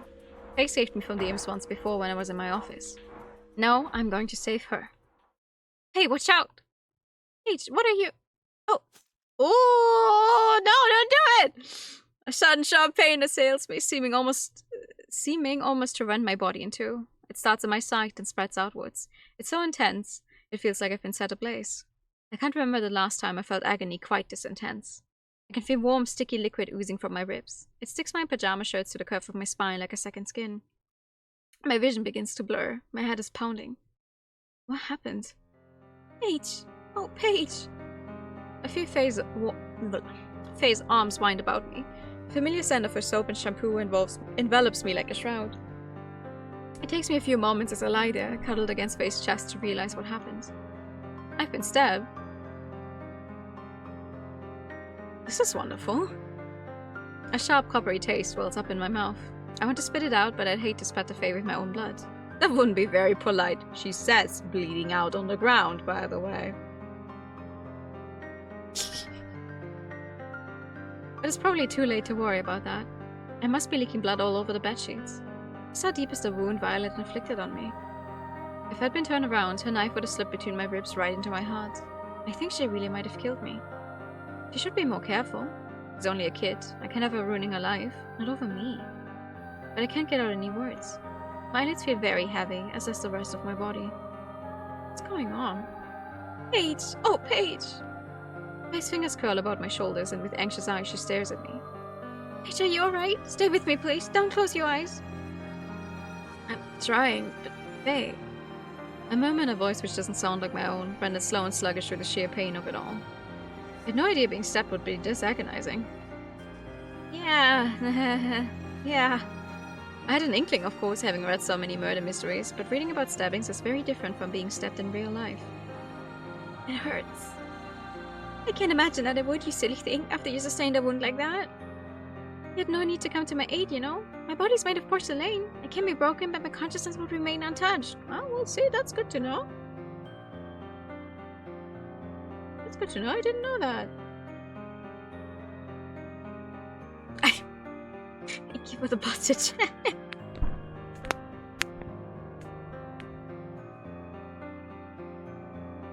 I've been shattered once before, but I'm still alive. It'll take more than a knife to stop me. I know. I know. I just wasn't thinking. I am at the edge of my seat, actually. What the fuck?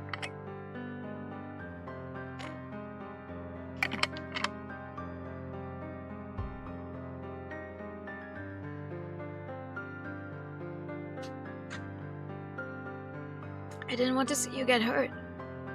So you thought you'd put yourself in harm's way for my sake? That was the general idea, yes. Was that a mistake? Should I have let Violet hurt you? I could have done, but... I coughed, pinkish phlegm bubbling from beneath my lips. I'd like to wipe it away, but my arms refused to obey me. My body no longer feels like my own. It's dull and heavy and unresponsive. The pain was blindingly intense when the knife first sunk into my flesh, but now I'm starting to become numb. I can barely feel my fingertips or my toes. This could be bad. I'm sorry, Faye, but... I look up at my fairy companion, who's still cradling me, and try to smile despite my discomfort. I don't want to make her worry. I couldn't sit back and let Violet harm you. Getting stabbed and wondering what happened. To be fair, I understand why you would be wondering what happened, because at that point your body is going full overdrive. Like, oh my god. You would be confused, yeah, you would be confused.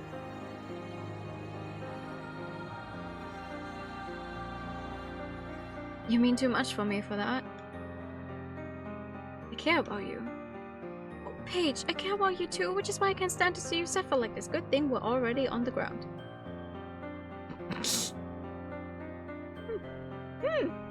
No, maybe she can do some fairy magic. You know, maybe she can do some fairy magic. Ah, considering that Violet is relatively small?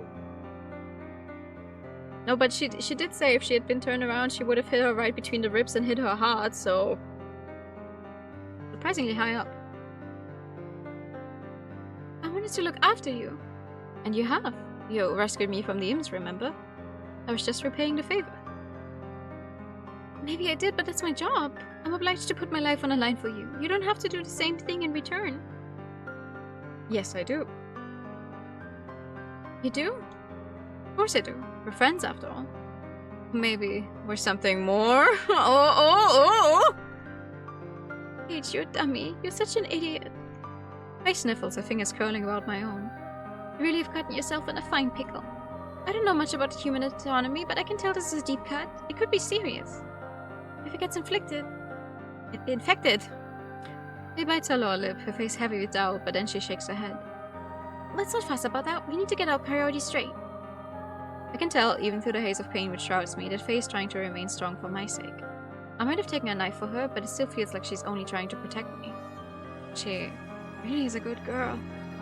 How could Violet ever mistake her for being a murderess? It just doesn't add up. Faye is too sweet to wish ill on anybody, even loud like Henry Dryden. Violet!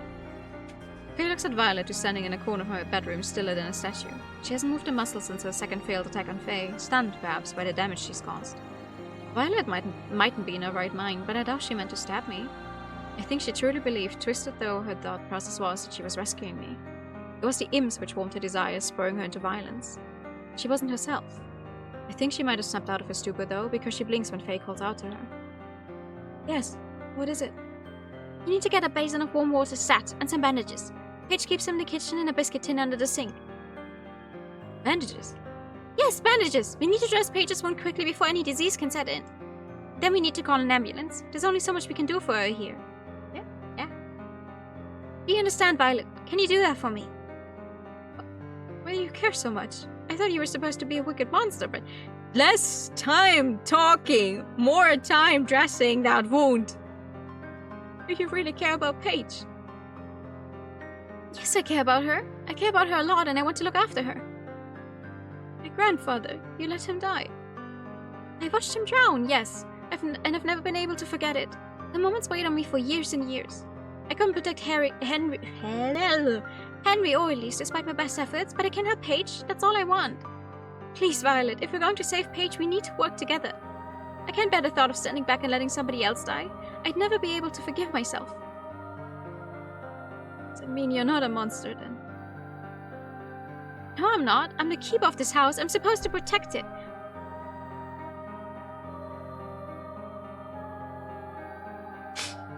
I'm so sorry. I'm so sorry. I know this is a serious moment, but something in this pride went wrong.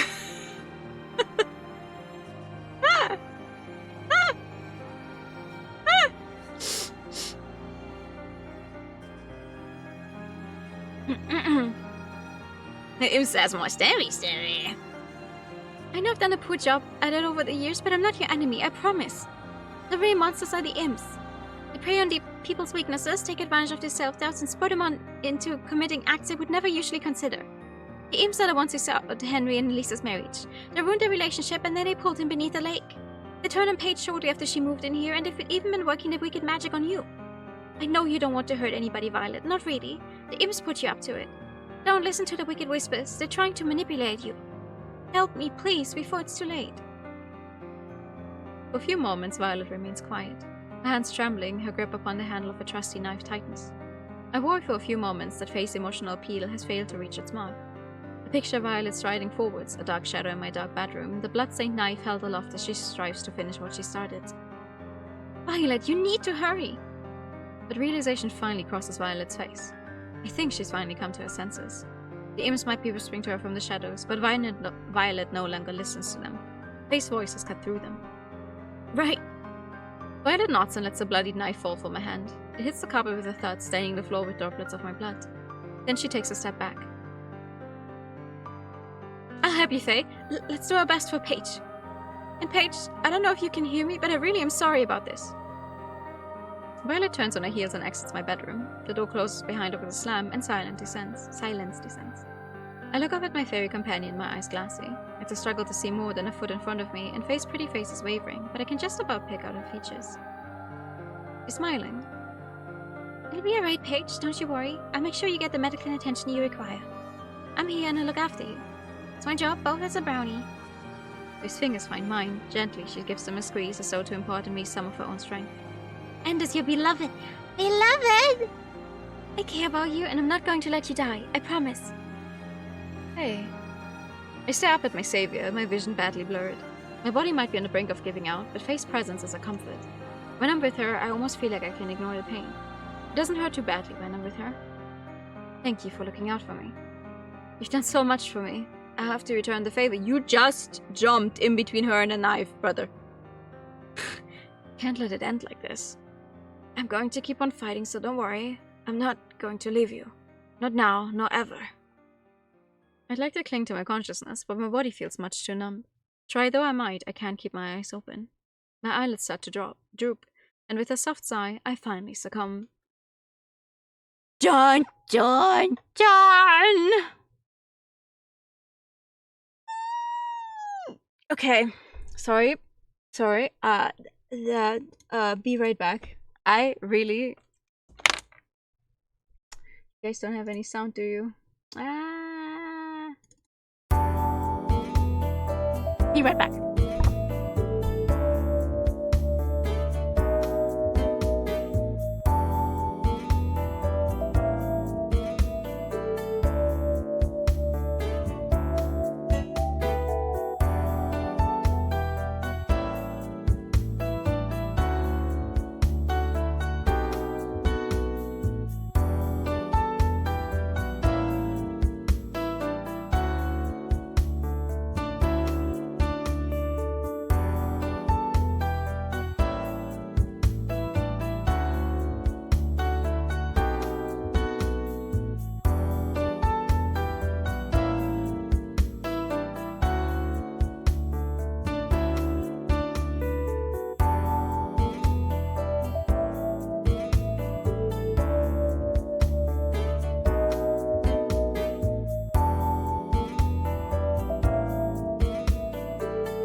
My turn.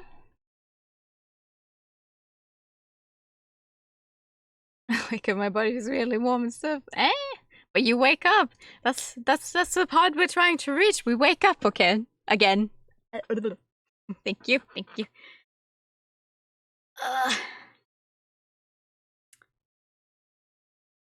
Oh, weirdly cold. All right. I have no idea how long I'm unconscious for. It could be scant hours, but it could also be days.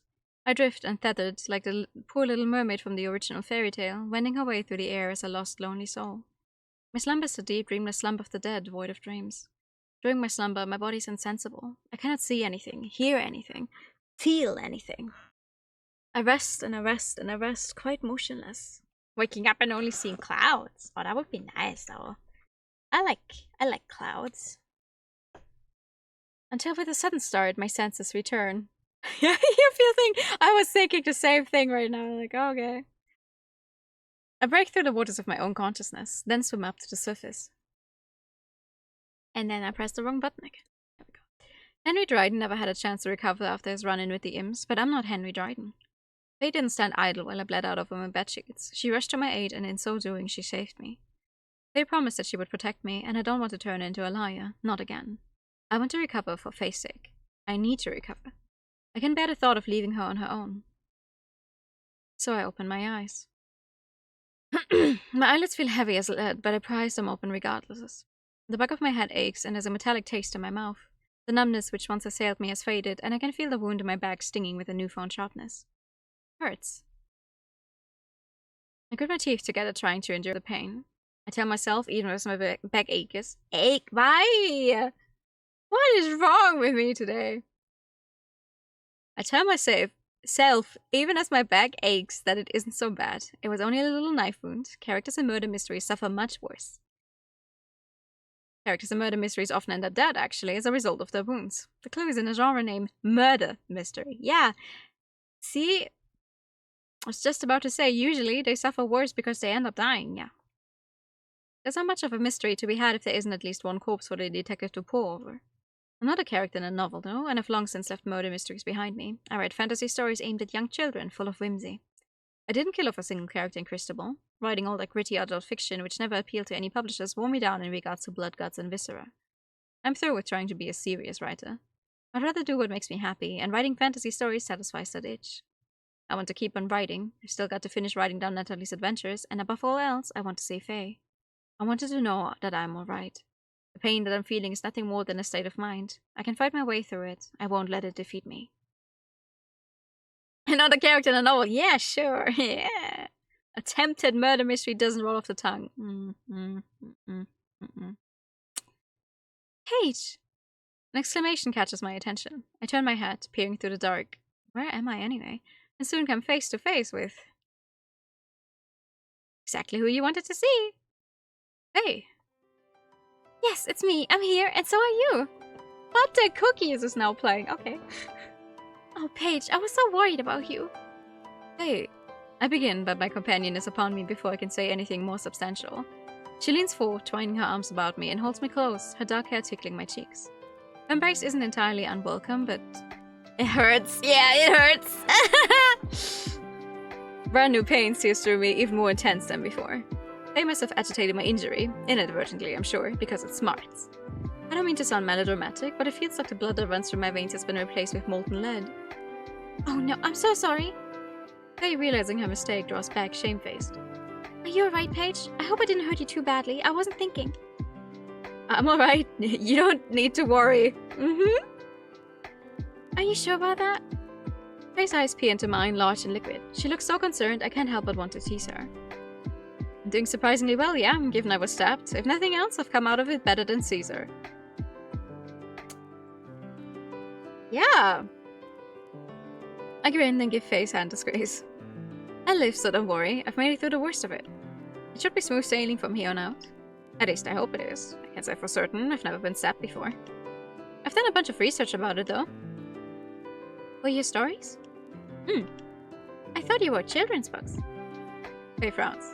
Wouldn't stabbing your characters upset your target audience? I do write children's books. I didn't always, though. Some of my early attempts were rather gory. Were they now? Faye smiled slightly. I think I'd like to read those. Maybe I'll let you glance through some of my old manuscripts if you're willing to put up with my old writing. It's pretty dire. I'm embarrassed to have ever submitted that drivel to anybody looking back on it. It's no wonder I didn't get any takers. I flushed, suddenly self-conscious, and glanced about my surroundings. I didn't pay my environment much heed, being preoccupied with Faye, but now I'm a little more alert. I should try to sleuth out my location. It's dark, the curtain's drawn, but a shaft of milky moonlight steals in through a crack in the fabric. The sliver of moonlight lights up a strip of the floor, which is spotlessly white, and the walls, which are beige. I'm sitting in a narrow bed with blue sterile shades propped up by several pillows. Faye, meanwhile, is perched in a chair at my side, pulled up as close to me as it's possible to be. I've not been in this room before, but I think I can gauge where I must be. It's elementary. Am I in a hospital? Faye nods. They try to destroy your past stories when they get home. Yeah. I watched them manage your wounds while Violet called the ambulance. They came to collect you and they brought you here. You've lost so much blood you had to have a transfusion, then your wound had to be stitched up. You were unconscious the whole time. Oh, right. I was wondering why I felt so groggy. So how long have I been out of it? 5 months! No way. About a day. Wow. A whole day. Yeah, to be fair, yeah. Blood loss from a stab wound. Step wound?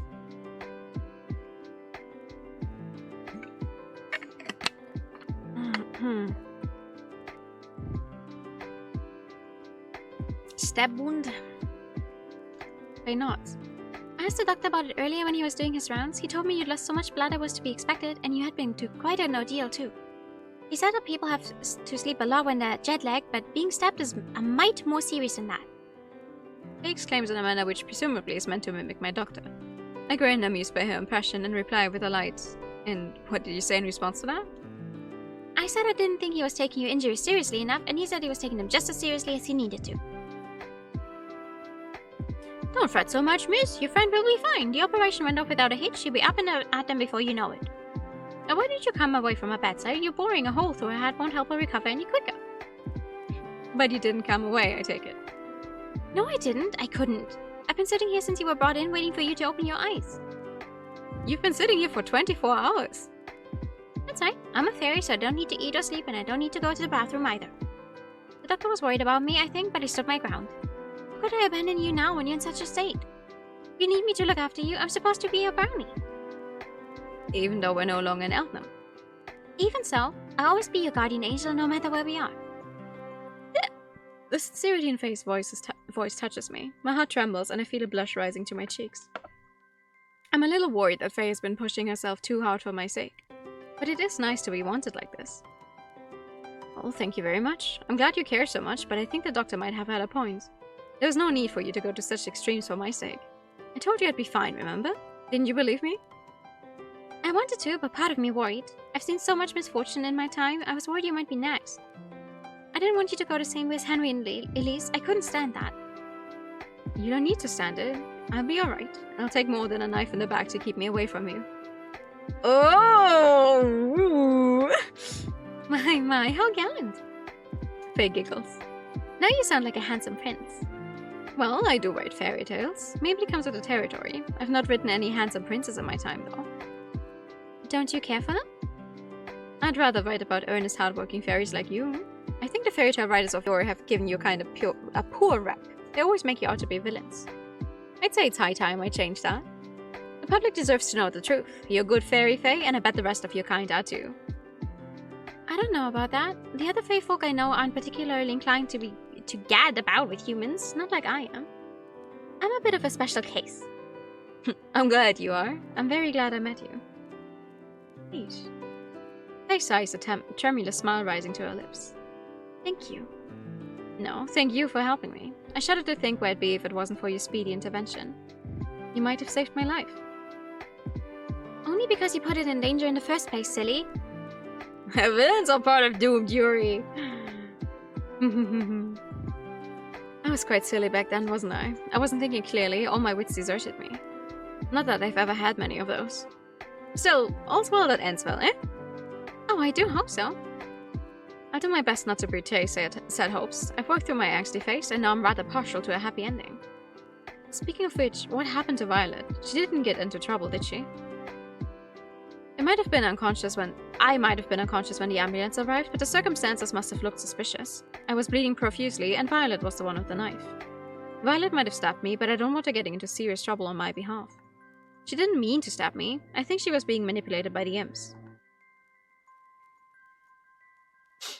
It would feel unfair if she got embroiled in any legal trouble over this. Violet is still a schoolgirl. She hasn't even said her GC's... Fuck! Jesus Christ. Hello, Mikkels. Good afternoon. Her GCSEs yet. She's too young to be tarred with the brush of a murderess, or in this case, an attempted murderess. Oh no, I think Violet should be alright. Do you? I frown. What did you tell the emergency series with this? Wait, hold on, that's not me. That's a typo. That's not on me. That's not on me. That's a typo. It says Cerebus. It's almost 7 a.m. Wait, are you? Oh, did you just get up? Did you get up early? Why would you get up this early? But thank you for being here. Emergency series as well.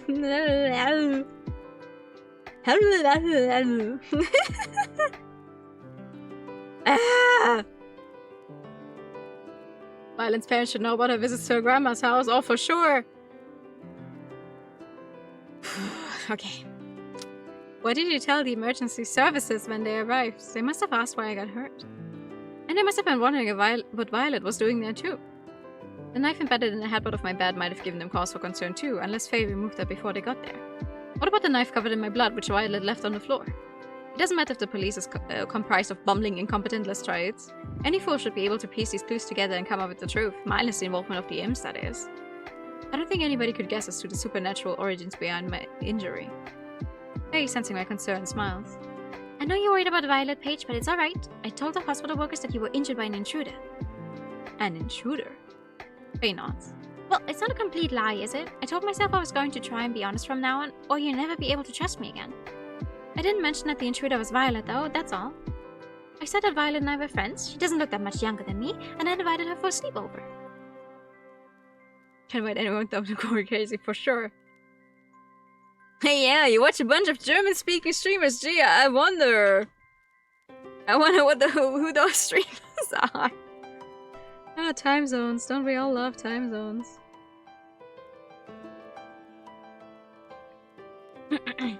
We were about to go to bed, so I said when we heard a disturbance coming from your bedroom. We went to check on you and we saw a masked figure had broken into your room. They started when they saw us and they fled, but not before they injured you during a tussle. What do you think? It beams. It's a great cover-up story, isn't it? I'm not so sure about that. It all seems a bit far-fetched, but... Her expectant smile makes me falter. I can see a few holes in her story, but I don't feel much like pointing them out. I don't want to rain on her parade. They must have put a decent amount of thought into the subterfuge to protect both myself and Violet. She really is a sweetheart. I guess I can roll with it. If the police interrogate me, which I suppose they will if you're framing this as a failed robbery, I'll go along with your story. Yes, I think that would be for the best. They can search for this mystery man to their heart's content if they want. It's no skin off my nose. They won't be able to find him. I imagine they'll want to scope out the house to help with their investigation too. They'll dig through my bedroom to see if anything's missing. It'll be a hassle. I lean back against my pillow, sighing. But if I could endure the imps, I'm sure I can endure this too. I'm sure you can. Everything will work out just fine. Don't forget, I'm here with you. You won't be on your own. Phoenix Wright is on the case? Aw, shit. Yeah, I know. I smile at Fate and give her hand a squeeze.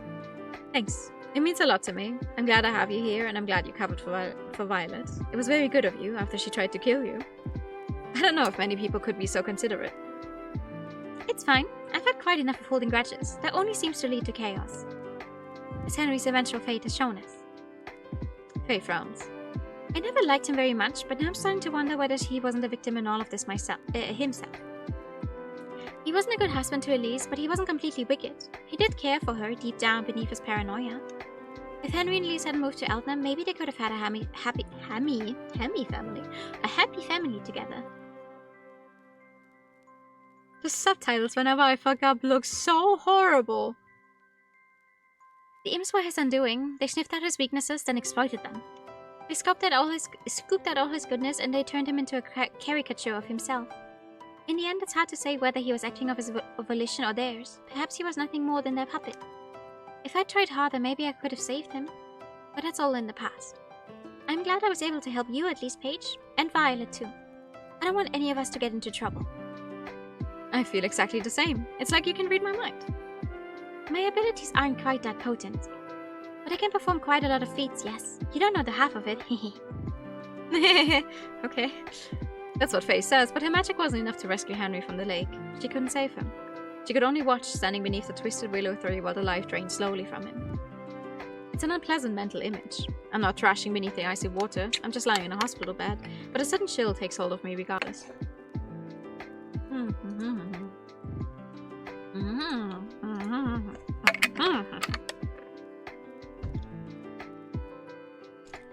Thanks for the pat. Like Faye, I too bore witness to Henry's final moments in a dream which felt startlingly vivid. I saw the fear in his eyes. I heard the anguish in his voice. He splashed and he shouted, gazing about desperately for a savior until he didn't. The strength soon drained from his body, then he sunk. The black water closed over his eyes, wide open, and filled his gaping mouth. It filled his lungs until they began to burn. He died slowly and painfully while Faye watched. She told me she wasn't present during Henry's death, but that wasn't true. She saw the whole thing from start to finish. Why didn't she tell me that? Faye... I look at my fairy companion curiously, my brows furrowed. Were you afraid I would judge you about your role in Henry's death? Is that why you lied to me? Faye opens her mouth and closes it. Awkwardly, she shifts upon her chair. Then in a quiet voice, she says, That's right. I thought if you knew I'd been there when he died, you would judge me. I thought that you would hate me. Elise turned against me after that, which is understandable, I suppose. She wasn't fully aware of what was happening while I possessed her, and she never told anybody what happened, not until her old age. I'd no idea that she thought I pushed him. She must have mixed things up. I never took such an active role in Henry's death. But I definitely had a part to play in it. I watched as he drowned. Maybe I could have helped, but I was so afraid my body wouldn't move. That, and part of me thought, if I'm being wholly honest, that he deserved it. I never wished death upon him, but as I saw him struggling, I thought, would anybody miss him? I certainly wouldn't. I thought his death would be the best thing he could do for Elise and her children. I knew it would upset her initially, but I hoped she would come to realize how much better her life was without him in time. I thought she would be happy. That was all I wanted, but I made a horrible, horrible mistake. I should have reached out when I could, but I did nothing. I let a man die and then I lied about it. I was afraid. If you knew what I'd done, you wouldn't trust me anymore. Then I wouldn't be able to look out for you, but Paige, please believe me when I say that I do feel guilty about what I did.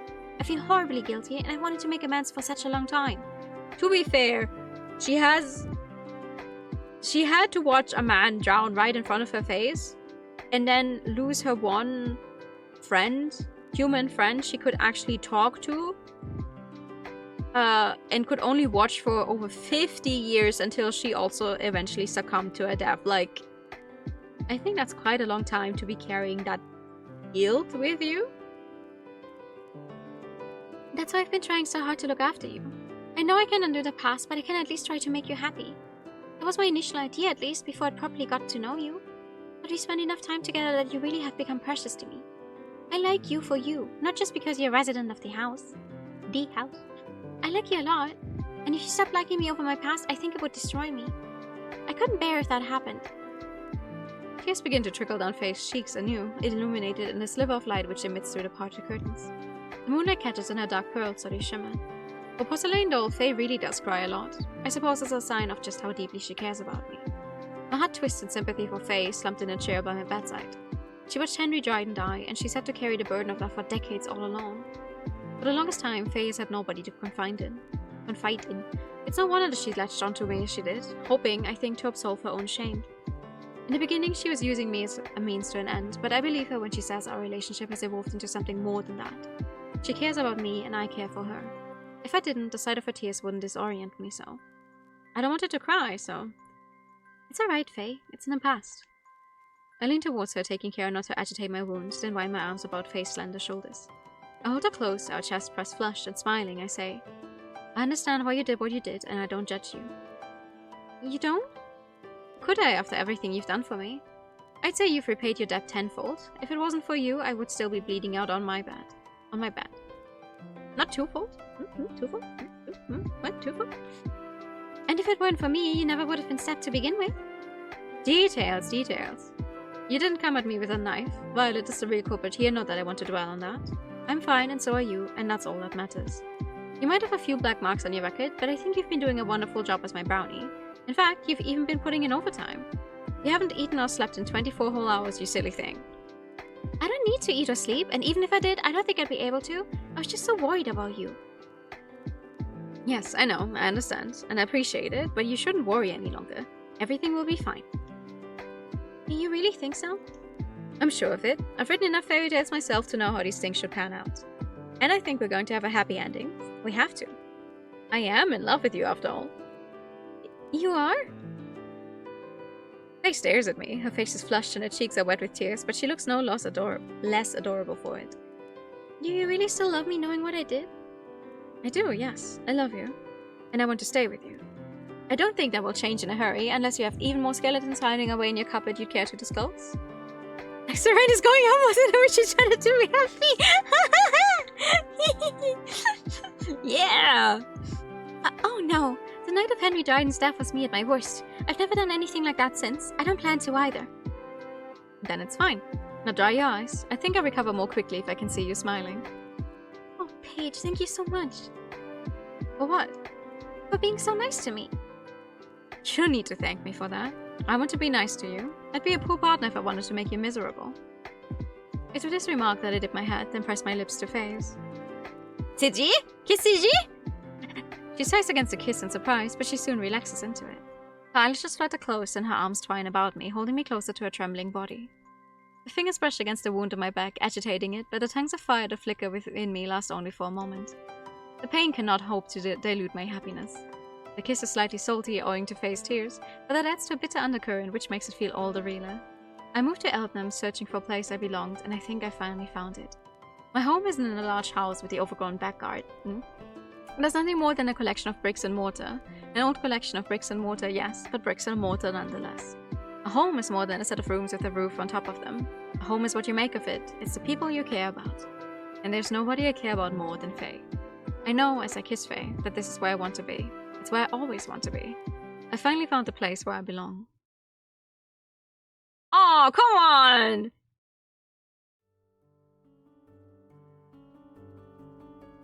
Okay. My time spent in the hospital moves slowly, just like molasses. I spend my days consigned to my bed, Faye sitting ever dutifully by my side, and on occasions I'm visited by the nurses or my doctor. My doctor is pleased by my progress, and he tells me that I should be discharged soon. Unfortunately, however, I feel so agitated this promise soon can come quickly enough.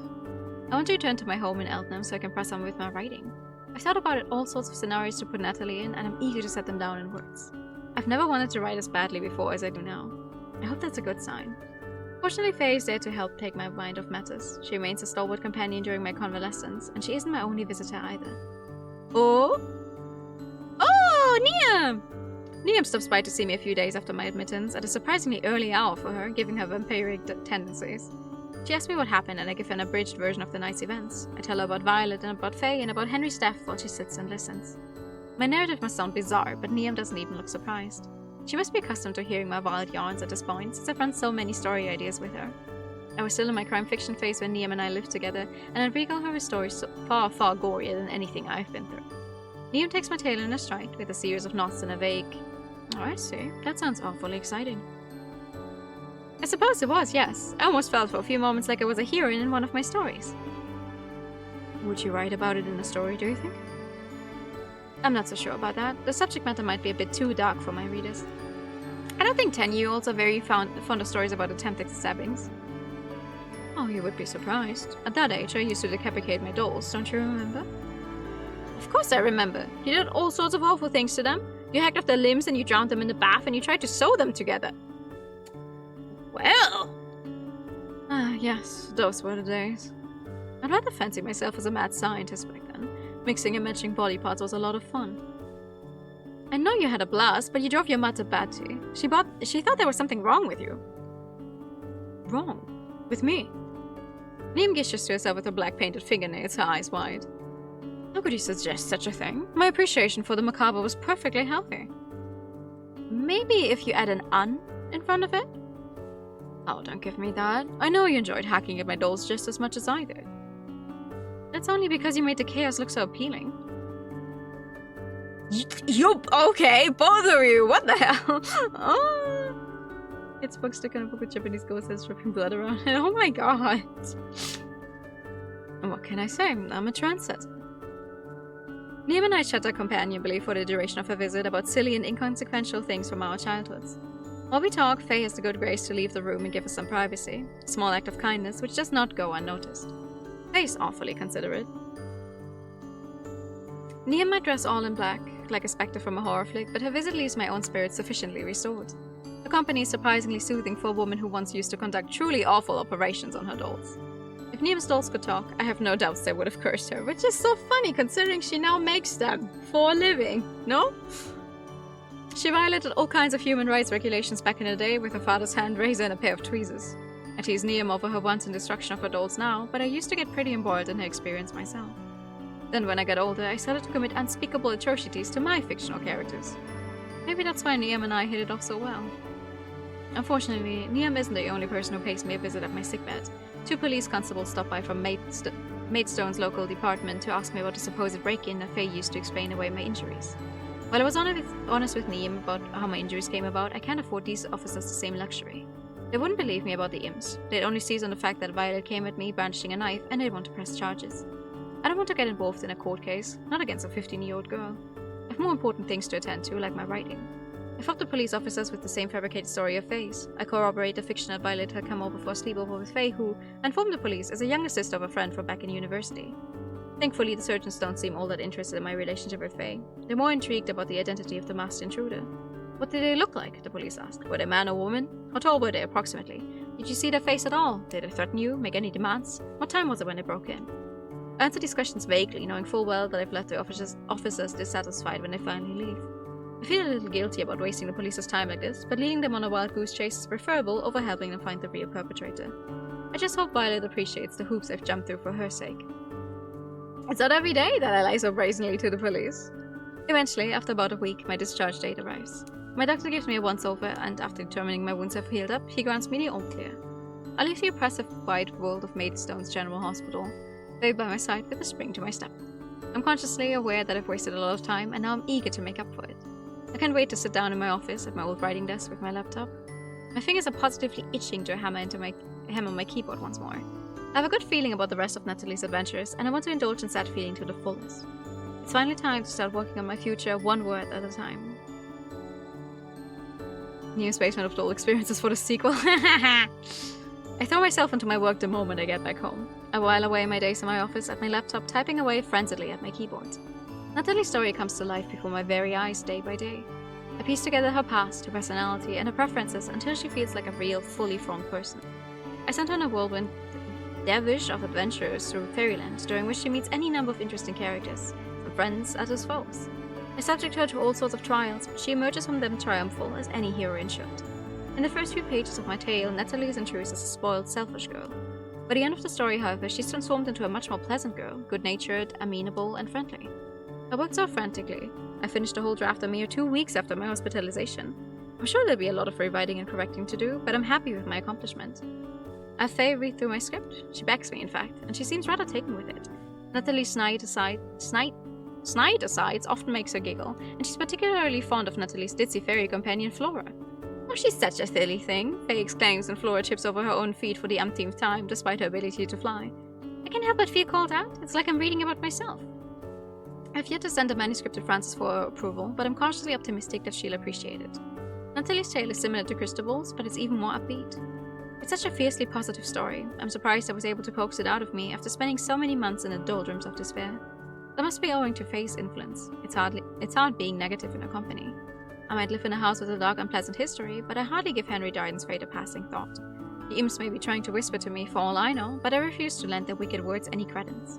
If I didn't let Violet's attempted assassination stop me, I'm hardly about to yield to the shadowy, invisible imps. I'm stronger than that. Almost twice without her parents' knowledge. Speaking of Violet, she pays me a visit the morning after I finished the first draft of Natalie's adventures. She times it so impeccably, to such an extent it almost feels fated. I'm sitting in the kitchen, sipping a cup of marshmallow tea brewed by Faye's expert fingers when I hear rapping upon the door. I abandon my tea, half drunk, upon the table and go to answer it. I've no idea who it might be, so I can't help but jump when I see Violet. She steps back when I open the door as though abashed and shyly glances at me. Hello, Paige. It's been a while. I hope this isn't too much of an intrusion. Oh, no, it's fine. Are you alright? I'm alright as I can be, I suppose. And I think I should be asking you that. I haven't seen you since that night. I know I should have come by sooner, but I was anxious. You, Violet bites her lower lip. You lost a lot of blood. I did, yes. I have quite the scar to show for my struggles, too. Oh, I guess you would. I should have known. I hope you don't mind it too much. I wasn't thinking clearly back then. I was... well... She scuffs my doorstep with the tip of her shoe, her expression uneasy. I don't know what I was thinking. It was like I wasn't myself. I just... She shakes her head. I can't explain it. It's alright. You don't need to. I understand. You do? Better than you might think. I've lived in this house for a while, and I know what those imps are capable of. They played the tricks on me too, or at least they tried to. I was able to scare them away before they could make me do anything too restless. I can still remember with unsettling sharpness the sudden overwhelming desire to hurl myself into the lake which overcame me when I was slumped despondently at my laptop. I thought at the time that these melancholy musings were spurred on by despair, but now I'm inclined to believe that was the work of the imps. I'd never thought of hurling myself into a large body of water before, save for recreational purposes such as the beach. There. I've not thought of throwing myself into any such body of water since either. The imps exploited my self-doubt in much the same way as I imagined they did with Henry Dryden. If I hadn't been there, I shudder to think what would have become of me. Would I have fallen completely under their thrall? Now that's a chilling thought. The imps weren't able to overcome me, thank goodness. I had Faye here, and she soon showed them what for. Oh yes, Faye. Violet fiddles with the hem of her skirt uneasily, the chip-like polish of her nails flaking. I feel like I owe her an apology too. I said many awful things to her when she only wanted to help. She isn't the monster I thought she was. I had it all wrong. I think my grandmother might have had it wrong too. She was an old woman when she told me about her husband's death. Maybe she got some of the details mixed up. I can't believe that Faye pushed my grandfather into the lake now, not when she went to pieces after I am... Violet's face, usually so pale, flushes. Stabbed you. She doesn't seem like the murderous sort. I'm sure she'd be very glad to hear you say that. I beamed and stand back, gesturing to the entrance hall with one hand.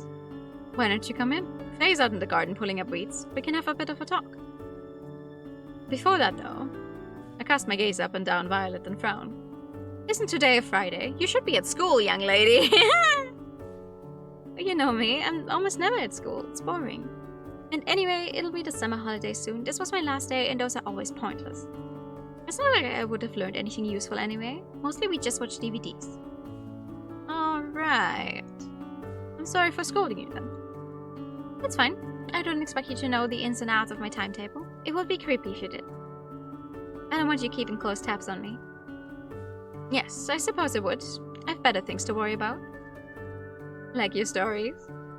That's right. What are DVDs? No, please, please, please. We all know DVDs. They still sell those. They still make those. And the police? I heard they questioned you back at the hospital.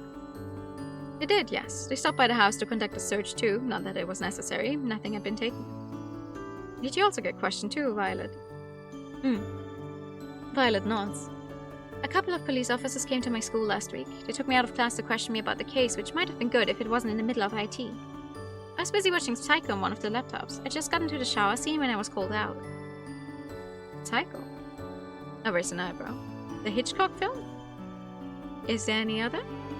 There's no Psycho quite so famous, I suppose. Unless we're talking about the American one. But it seems a bit of a grim flick to watch at school, especially for... Wait, hold on. What movie are we talking about?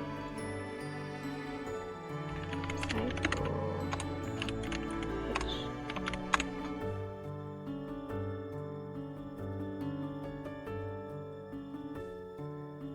Yeah, I don't know that one. To absolutely no one's surprise. I'm not a baby. I'm 15 years old. I'm not afraid of a little blood and guts. Besides, Psycho is an old film. They don't show anything that gory, not like some of the horror movies that get made nowadays. Do you watch a lot of horror movies? Of course. Who doesn't? Me. I don't watch a lot of horror movies. Now, should I take off my boots? Oh, no, it's fine. We'll be going out in the garden anyway. Let me guide you. You don't need to do that. This used to be my grandmother's house, remember? I know the layout. Like the back of your hand. Yes, you said as much when you broke in. No! I lead Violet to the back garden, marveling at how robust today's teenagers are as I do. I'm not that old myself. I'm not even 30, but I can't remember watching gory horror flicks when I was Violet's age. It doesn't seem wholly appropriate that somebody so young should watch something so brutal. Then again, Niam was mutilating her dolls at the tender age of 10. Violet and Niam might have a good deal in common. They're both quite chaotic. So what about the police interrogation? If anything else to report, other than it cutting into your valuable time with Alfred Hitchcock's Psycho? It was a bit awkward, actually. I think they may have suspected me.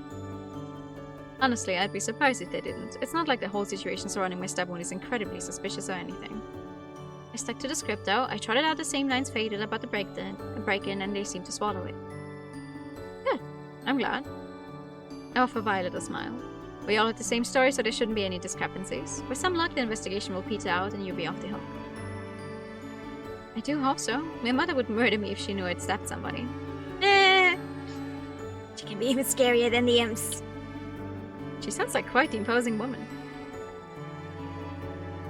Wait, hold on. Which one of your grandmother's kids is your mother?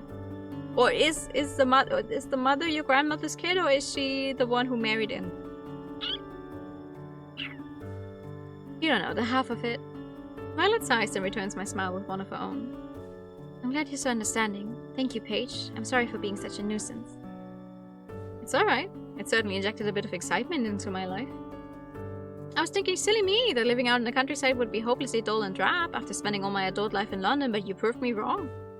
Knife crimes would be more common in the city, but I'd never once been stepped there. I'm glad I could be the first then, I suppose. And hopefully the last. I'm not planning to do it again. It was quite stressful for everybody involved. Were you able to get the blood out of your carpet? Faye worked on that. She did wonders. She's like a domestic goddess. Speaking of which, I spy Faye off in the distance, kneeling by a flower bed. She's been able to get all the flower beds into some semblance of order over the last few weeks, and though the garden still looks like a mess, it's a lot more presentable than it was. I wave at my fairy companion, then call out to her. Hey Faye, look who decided to pay us a visit. Oh? Faye glances up, shielding her eyes from the sunlight. She blinks, perhaps in an attempt to excise white spots swimming across her vision, and stares. Then she smiles. Violet, it's good to see you again. I was wondering how you were. Have you been alright? I hope the police haven't been giving you any grief. Pulling weeds with those pretty gloves? I mean, yeah. You can wash them. They're such nasty busybodies, don't you think? They really ought to mind their own business. Oh, I've been well, thank you. Violet takes a shy step back, cowed by Faye's enthusiasm. The police did question me, but nothing came of it. I repeated your story and they seemed not exactly satisfied, but they didn't have much else to work with. Good, I'm glad. With some luck, that should keep them out of our business. That's what I said. I've no desire to get involved in any legal proceedings. Yes, Violet's face colors. Anxiously, she scuffs at the dirt with the tip of her shoe. I'm sorry again for what I did.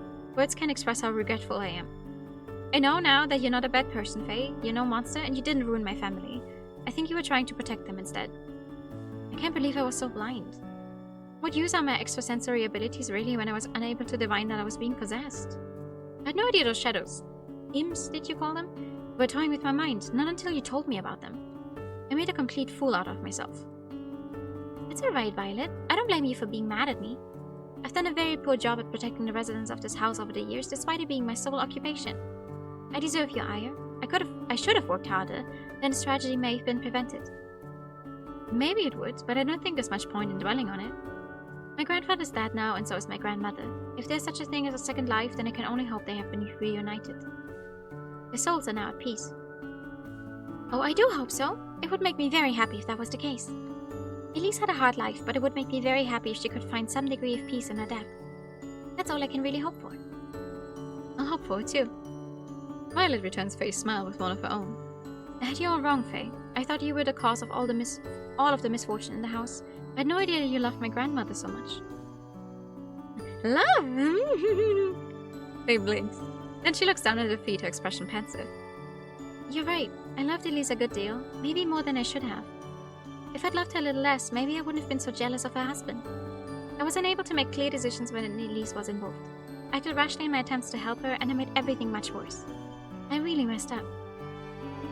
I'm not going to argue against that, but I don't want to resent you for it. Not now I know it was an accident. We all make mistakes. Sometimes they have catastrophic results. I know that only too well. How could I judge you now when I almost killed Paige? That would make me a huge hypocrite. Almost being the operative word, mind. I'm fit as a fiddle now. You said you had a scar, though. I do, but it's on my side. It's not in an obvious place. It'll only be visible if I go to the beach, which isn't high on my priority list. I've never been the most graceful swimmer. That's something, at least, I suppose, if I'd gone for your face, or worse, your chest. Violet shudders. I suppose it's not worth dwelling on. It's not. There's no value to be gained in tormenting yourself. Take it from an old hand. Thank you. I'll try to keep that in mind. Violet and Faye survey one another for a few moments in silence. Then, once the worst of the awkward atmosphere has shifted, they begin to laugh.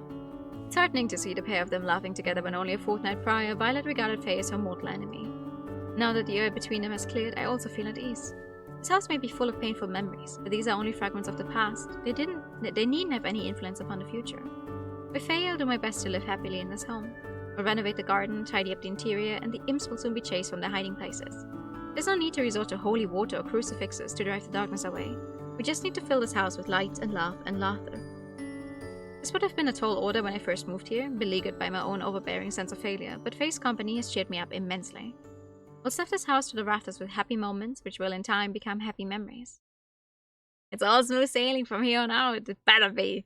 And this house will finally become the safe haven it was always meant to be. Yeah! Oh, that's so sweet. That's so cute. Oh!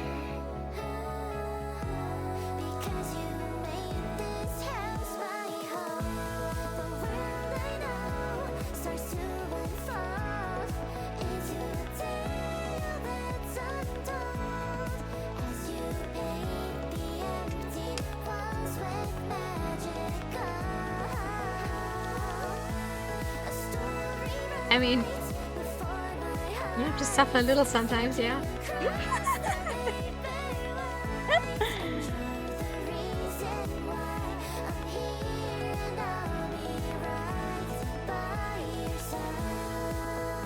Cute.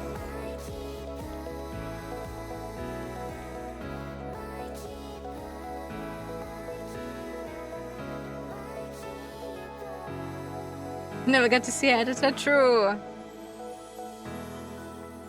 It's true. We did get a description of her though. Ooh, thank you for playing, yeah! Thank you! Ooh. Oh, it's not over! It's not over! Meet the author, the girl who fell into fairyland! Alright everybody, quieten down. I know we're all very excited to be here today, and I'm sure I'm even more excited than most, but I think we should give Paige the opportunity to say a few words. Paige, would you mind? Oh, yes, of course. I set my glass of wine to one side and take a few awkward tottering steps forwards in my heels. I don't usually wear heels, but I thought I should make a bit of an effort today. I mean, it's not every day that you get to attend a launch party for your newest book. It took about 6 months of back and forth between myself, Francis, and a representative from Little Bear Books, but between us, we were able to hammer The Girl Who Fell into Fairyland into its current state. I was a little worried when I submitted my first rough manuscript, and it was very rough, to Francis back in early August, that she wouldn't like the idea. I was afraid the story might be a little too twee even for 10-year-olds and too derivative. There was more than a little of Alice's adventures in Wonderland baked into the DNA of Natalie's, alongside a hefty dollop of The Secret Garden for good measure. The sullen, sulky Natalie could have given the sour-faced Mary Lennox a real run for her money. She was quite the unimaginative, mean-spirited little girl at the start of the story, but Natalie develops throughout the course of the novel when she fosters an unlikely friendship with the fairy Flora. Natalie and Flora's relationship was based in no small part on my own relationship with Faye. I put a lot of my personal feelings into the story, alongside the literary allusions, which might have made it a bit too saccharine. People always tell you to write what you know, and if there's one thing I know, it's fairies. I modeled Flora after Faye, from her appearance to her mannerisms. I wanted to leave some of Faye inside my newest novel, maybe as a means of thanking her for all her hard work. I wanted children all across the country, and their parents and their teachers too, to know that there's always somebody looking out for them, no matter how surly they might be. I didn't want them to feel alone. Frances, fortunately, liked my initial manuscript quite a lot. She was particularly fond of Natalie and Flora's relationship, and I was allowed to keep them more or less untouched. I did have to pare down the beginning of the story though, before Natalie stumbles into fairy world. Frances thought the introduction too meandering. That's what you have a good editor for. This might work for a young adult novel, but for a children's novel it's a touch too wordy. That's what Frances told me over hazelnut latte in a trendy London cafe when I drove out at the end of August to speak to her. When you get to the actual meat of the story, it's great. It positively zips along, but as is, the kiddies will probably get tired of reading Natalie moaning. You need to get right to the action. Flora's introduction is where the pace really begins to pick up, and it's when Natalie starts to shine as the main character. She becomes a lot more palatable when she has Flora to act as a foil. She cuts through all of Natalie's sourness. Let's have much more Flora, and let's try and restructure the first 50 or so pages. Maybe you can condense them down to 30, or better yet 20. That should give the novel a nice punchy beginning. I worked closely with Frances as I set to editing The Girl Who Fell into Fairyland. During autumn, the initial word count, a whopping 90,000, much longer than your average children's book, was whittled down to a significantly more manageable 60,000. As far as children's books go, The Girl Who Fell into Fairyland is still on the longer side, but Frances had reassured me my reputation would help sell it. The Crystal series was so popular, I'm sure young girls would be dying to read what you cooked up next. They can handle an extra 50 pages or so. In fact, they might consider it a bonus. That's true. Your writing really has improved, Paige. It positively skips along. That was what Frances told me during our last meeting, the meeting before the book was approved for publication by Little Bear Books. The book has since gone into print and it's set to be released tomorrow. Frances decided that the launch party should be held before the official release to drum up excitement and anticipation. Still, she had the foresight to bring a box stuffed full of volumes of The Girl Who Fell into Fairyland for the event so the attendees can buy copies early. Oh, imagine you get to... I love buying a book from one of my favorite authors a day early. That would be crazy. I spent the last couple of hours signing copies of my latest release, all while schmoozing with reporters from various newspapers, bloggers, and higher-ups in the publishing industry. Frances was able to put together an impressively large event, given I'm just another children's author. I'm not massively successful, I'm definitely not a household name, but I guess the success of my earlier series has given me a bit of clout. The launch party for the first Crystal Ball book was nothing like this. There was a humble event that took place in a small independent bookshop, and only about 40 people turned up. The launch party of The Girl Who Fell into Fairyland is on a much grander scale. Frances rented out a whole shop for the occasion. There's a surprising amount of press, and there's catering. The food isn't bad at all, actually. There's a sort of fare you might expect at a wedding. Bruschetta bites, asparagus pears, and what have you. There's even free wine, which is actually good. Not the cheap stuff you can buy at the corner shop for £5 a pop. This wine is pretty nice, with a faintly fruity aftertaste. I would know, because I've been sipping away at it all night in an attempt to show off my confidence. I'm afraid I might have drunk a bit too much, actually, because I'm starting to feel lightheaded. But maybe that's because of the atmosphere.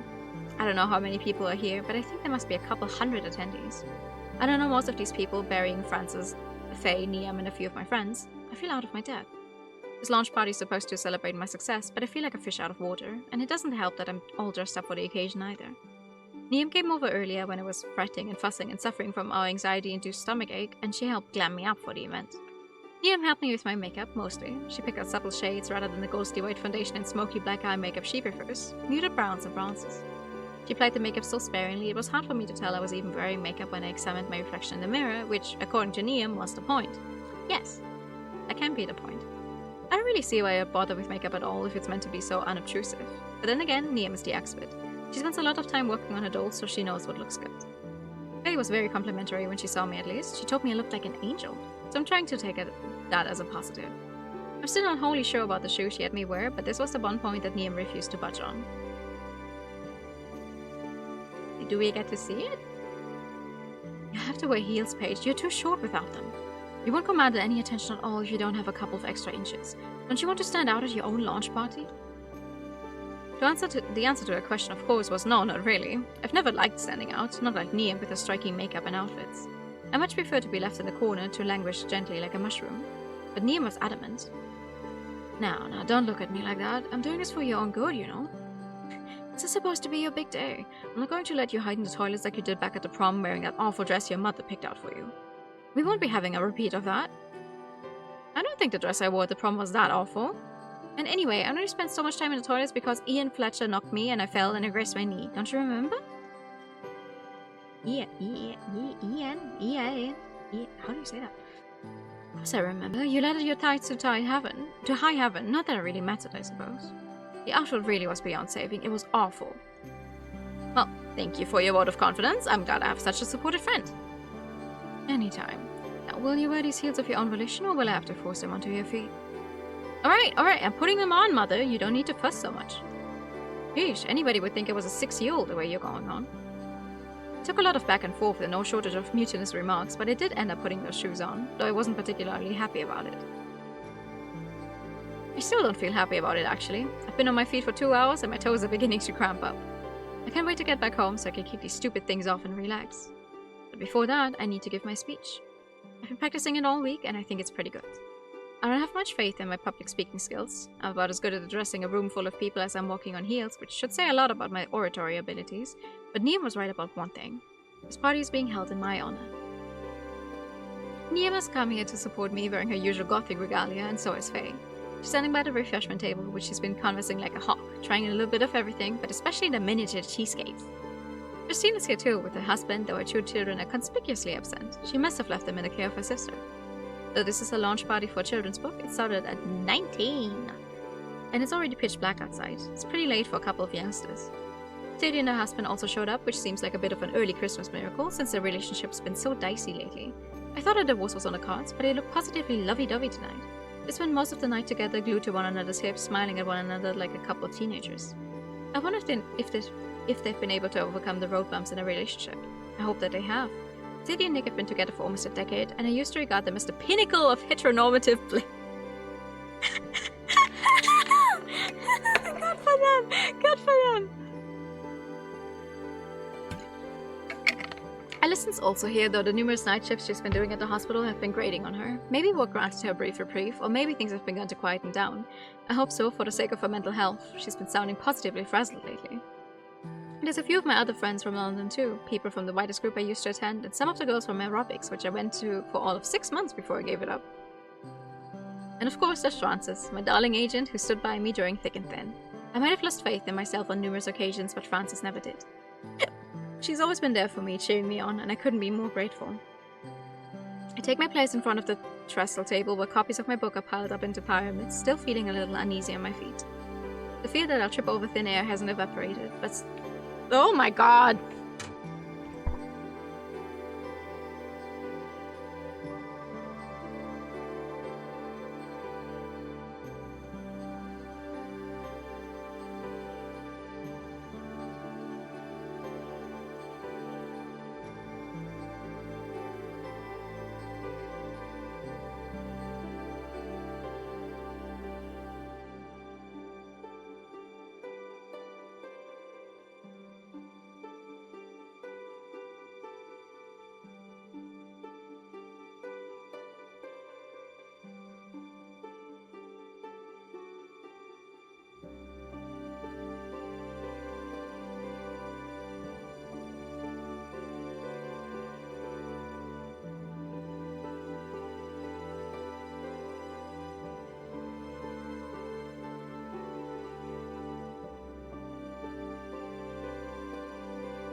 Isn't that funny? Isn't that funny? That a book I ordered would arrive right when we're at the end of this. Where it's also about a new book coming out. Sorry about that. End this reading, yes. I love reading so much. The fear that I'll trip over thin air hasn't evaporated, but some of my anxieties do fade away when Frances hands me the microphone. There you are, love. Don't get nervy now. Remember, everyone's here to listen to you. This party wouldn't be happening if you'd not written a... What? If you'd not written a cracking new book. Everybody's very excited about it. I'm sure it will sell very well. It's a worthy successor to Crystal story if ever there was one. Oh, thank you, Francis. I blush as I accept the microphone from her, feeling more than a little abashed in the face of her praises. I'm not sure if I deserve all of these compliments, but I'm not about to tell Francis to stuff it. I appreciate the support. I wouldn't be where I am now without her. And I wouldn't be where I am without Faye either. A hush sweeps the room as I take hold of the microphone. My eyes sweep the room, taking in the 200-odd people who have shown up to celebrate my success. It's good. Most of the people are well dressed, the women in dresses, the men in suits. Cameras start to point en masse into my face. There are a lot of bright lights. It's all a bit overwhelming. It's enough to make me feel like a celebrity, but I'm not big-headed enough to believe that. I'm no Hollywood star. I'm just Paige Crowley, a moderately successful children's writer with a trio of novels under my belt. And nothing special really in this grand scheme of things. But I know Faye thinks I'm special. I see the way her eyes light up when she looks at me, standing by the refreshments table. Her eyes light up plenty, sure, when she saw all the food. She's becoming something of a glutton now she's discovered the pleasure of fine dining, but there's a unique tenderness to her expression. You can tell that she's proud of me. All this time she's been supporting me. I'm going to throw my all into the speech, not just for my sake or for the success of my book, but for Faye. I bring the microphone to my mouth, though my hand is shaking. Maybe I shouldn't have drunk so much wine. I clear my throat.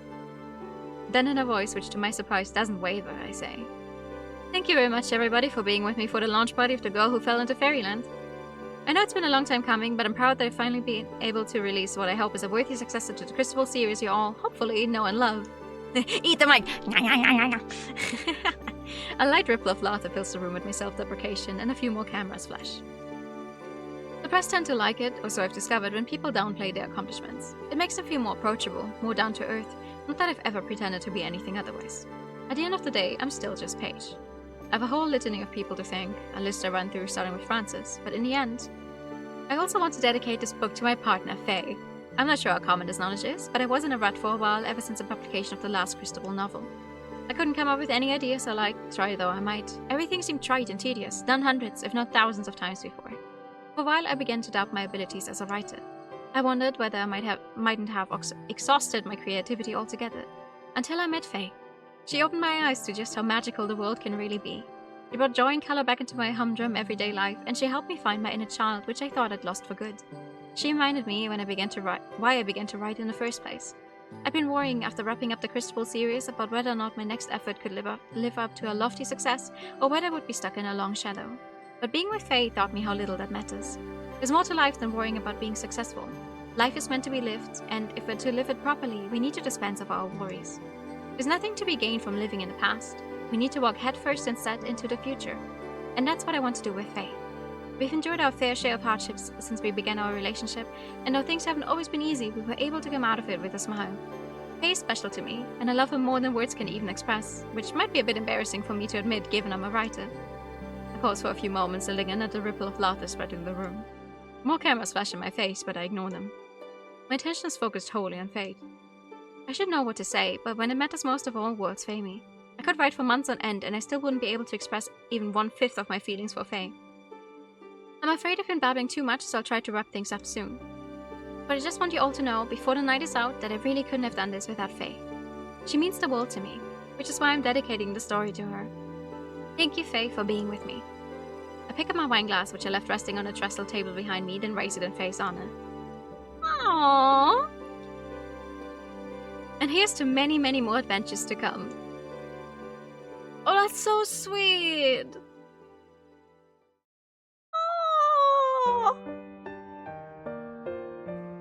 Oh, that's so sweet! Oh my god! I love the heart pupils, they're so good! So good! Oh, that's so nice. Yay! We did it! We did it! You did it, boss! I did! Oh, that was so nice. Also 5 achievements. Okay, sprout budding petals in full bloom. Cute! I can't! Thank you for nice stream. No, thank you! Oh, that was sweet. I love me some Yuri. This means I am allowed to put this game in my finished visual novel category. Fuck yeah. Woo! I love the music. Here on the main screen. Very nice. Very nice. Is there something in the extras? The music room itself, right? Gallery. Oh yes, we've seen all of those. Yes. Ah! Oh, I love these as well. You can see a few of these chibis on the store page. So cute. To be fair, I unlocked the bouquet earliest just by opening the extras gallery. It's like, oh yeah, we hadn't even started the game properly yet at that point, I think.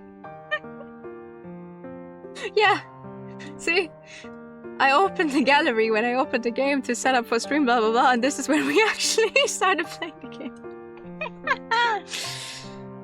Saying no, you to chat after thank you for stream. We stream? Yeah, no, thank you for you did stream. You have streamed a few times before though, so I wasn't even lying, technically.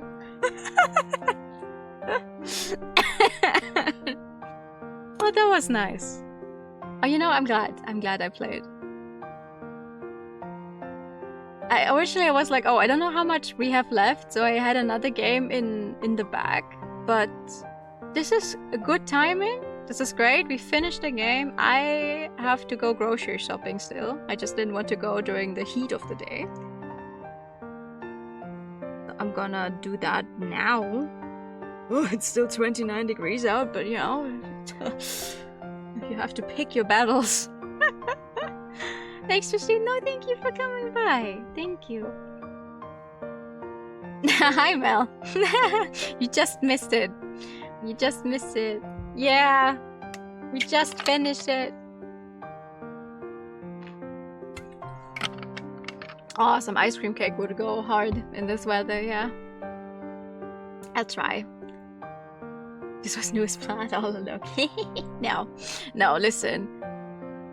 It's okay, you can finish. I know, but I do have to get the groceries sorted. Because I'm gonna go swimming tomorrow and we want to make the noodle salad.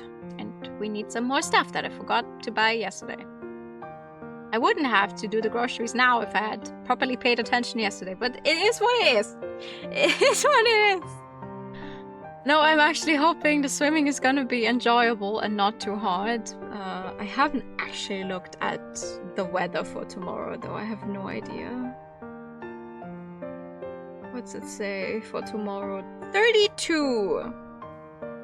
32. Alright, I guess. Of course. Kingdom Hearts so much. Well, I mean, they are Square Enix characters, no? Final Fantasy characters in Kingdom Hearts. But I'm assuming you mean by how they're acting. Which I wouldn't know. I know nothing about 13-2 and I know nothing about Kingdom Hearts. I will be taking some sun cream. No, sun. Let me switch up a few things, so... Yeah. There we go. Switching from one nice piano to another. No, but thank you for coming by today. Finished another game. I'm hoping the weather is finally going to be in a way where it doesn't kill me as much so we could stream more often. I'm trying. I say it every time, I get tired of it. But I hope you guys don't get tired of me yet. So thank you for coming by. I'm sending you guys over to Sion who's playing Blueprints. As far as I'm aware though, that's not a blind playthrough, so... I know very little about Blueprints. Especially, no, thank you for coming by. Have a good rest of your time, day, evening, whatever. And I'll see you all soon. When I can't say goodnight, I'm missing a sentence to say. Have a good day. And bye-bye. Bye-bye.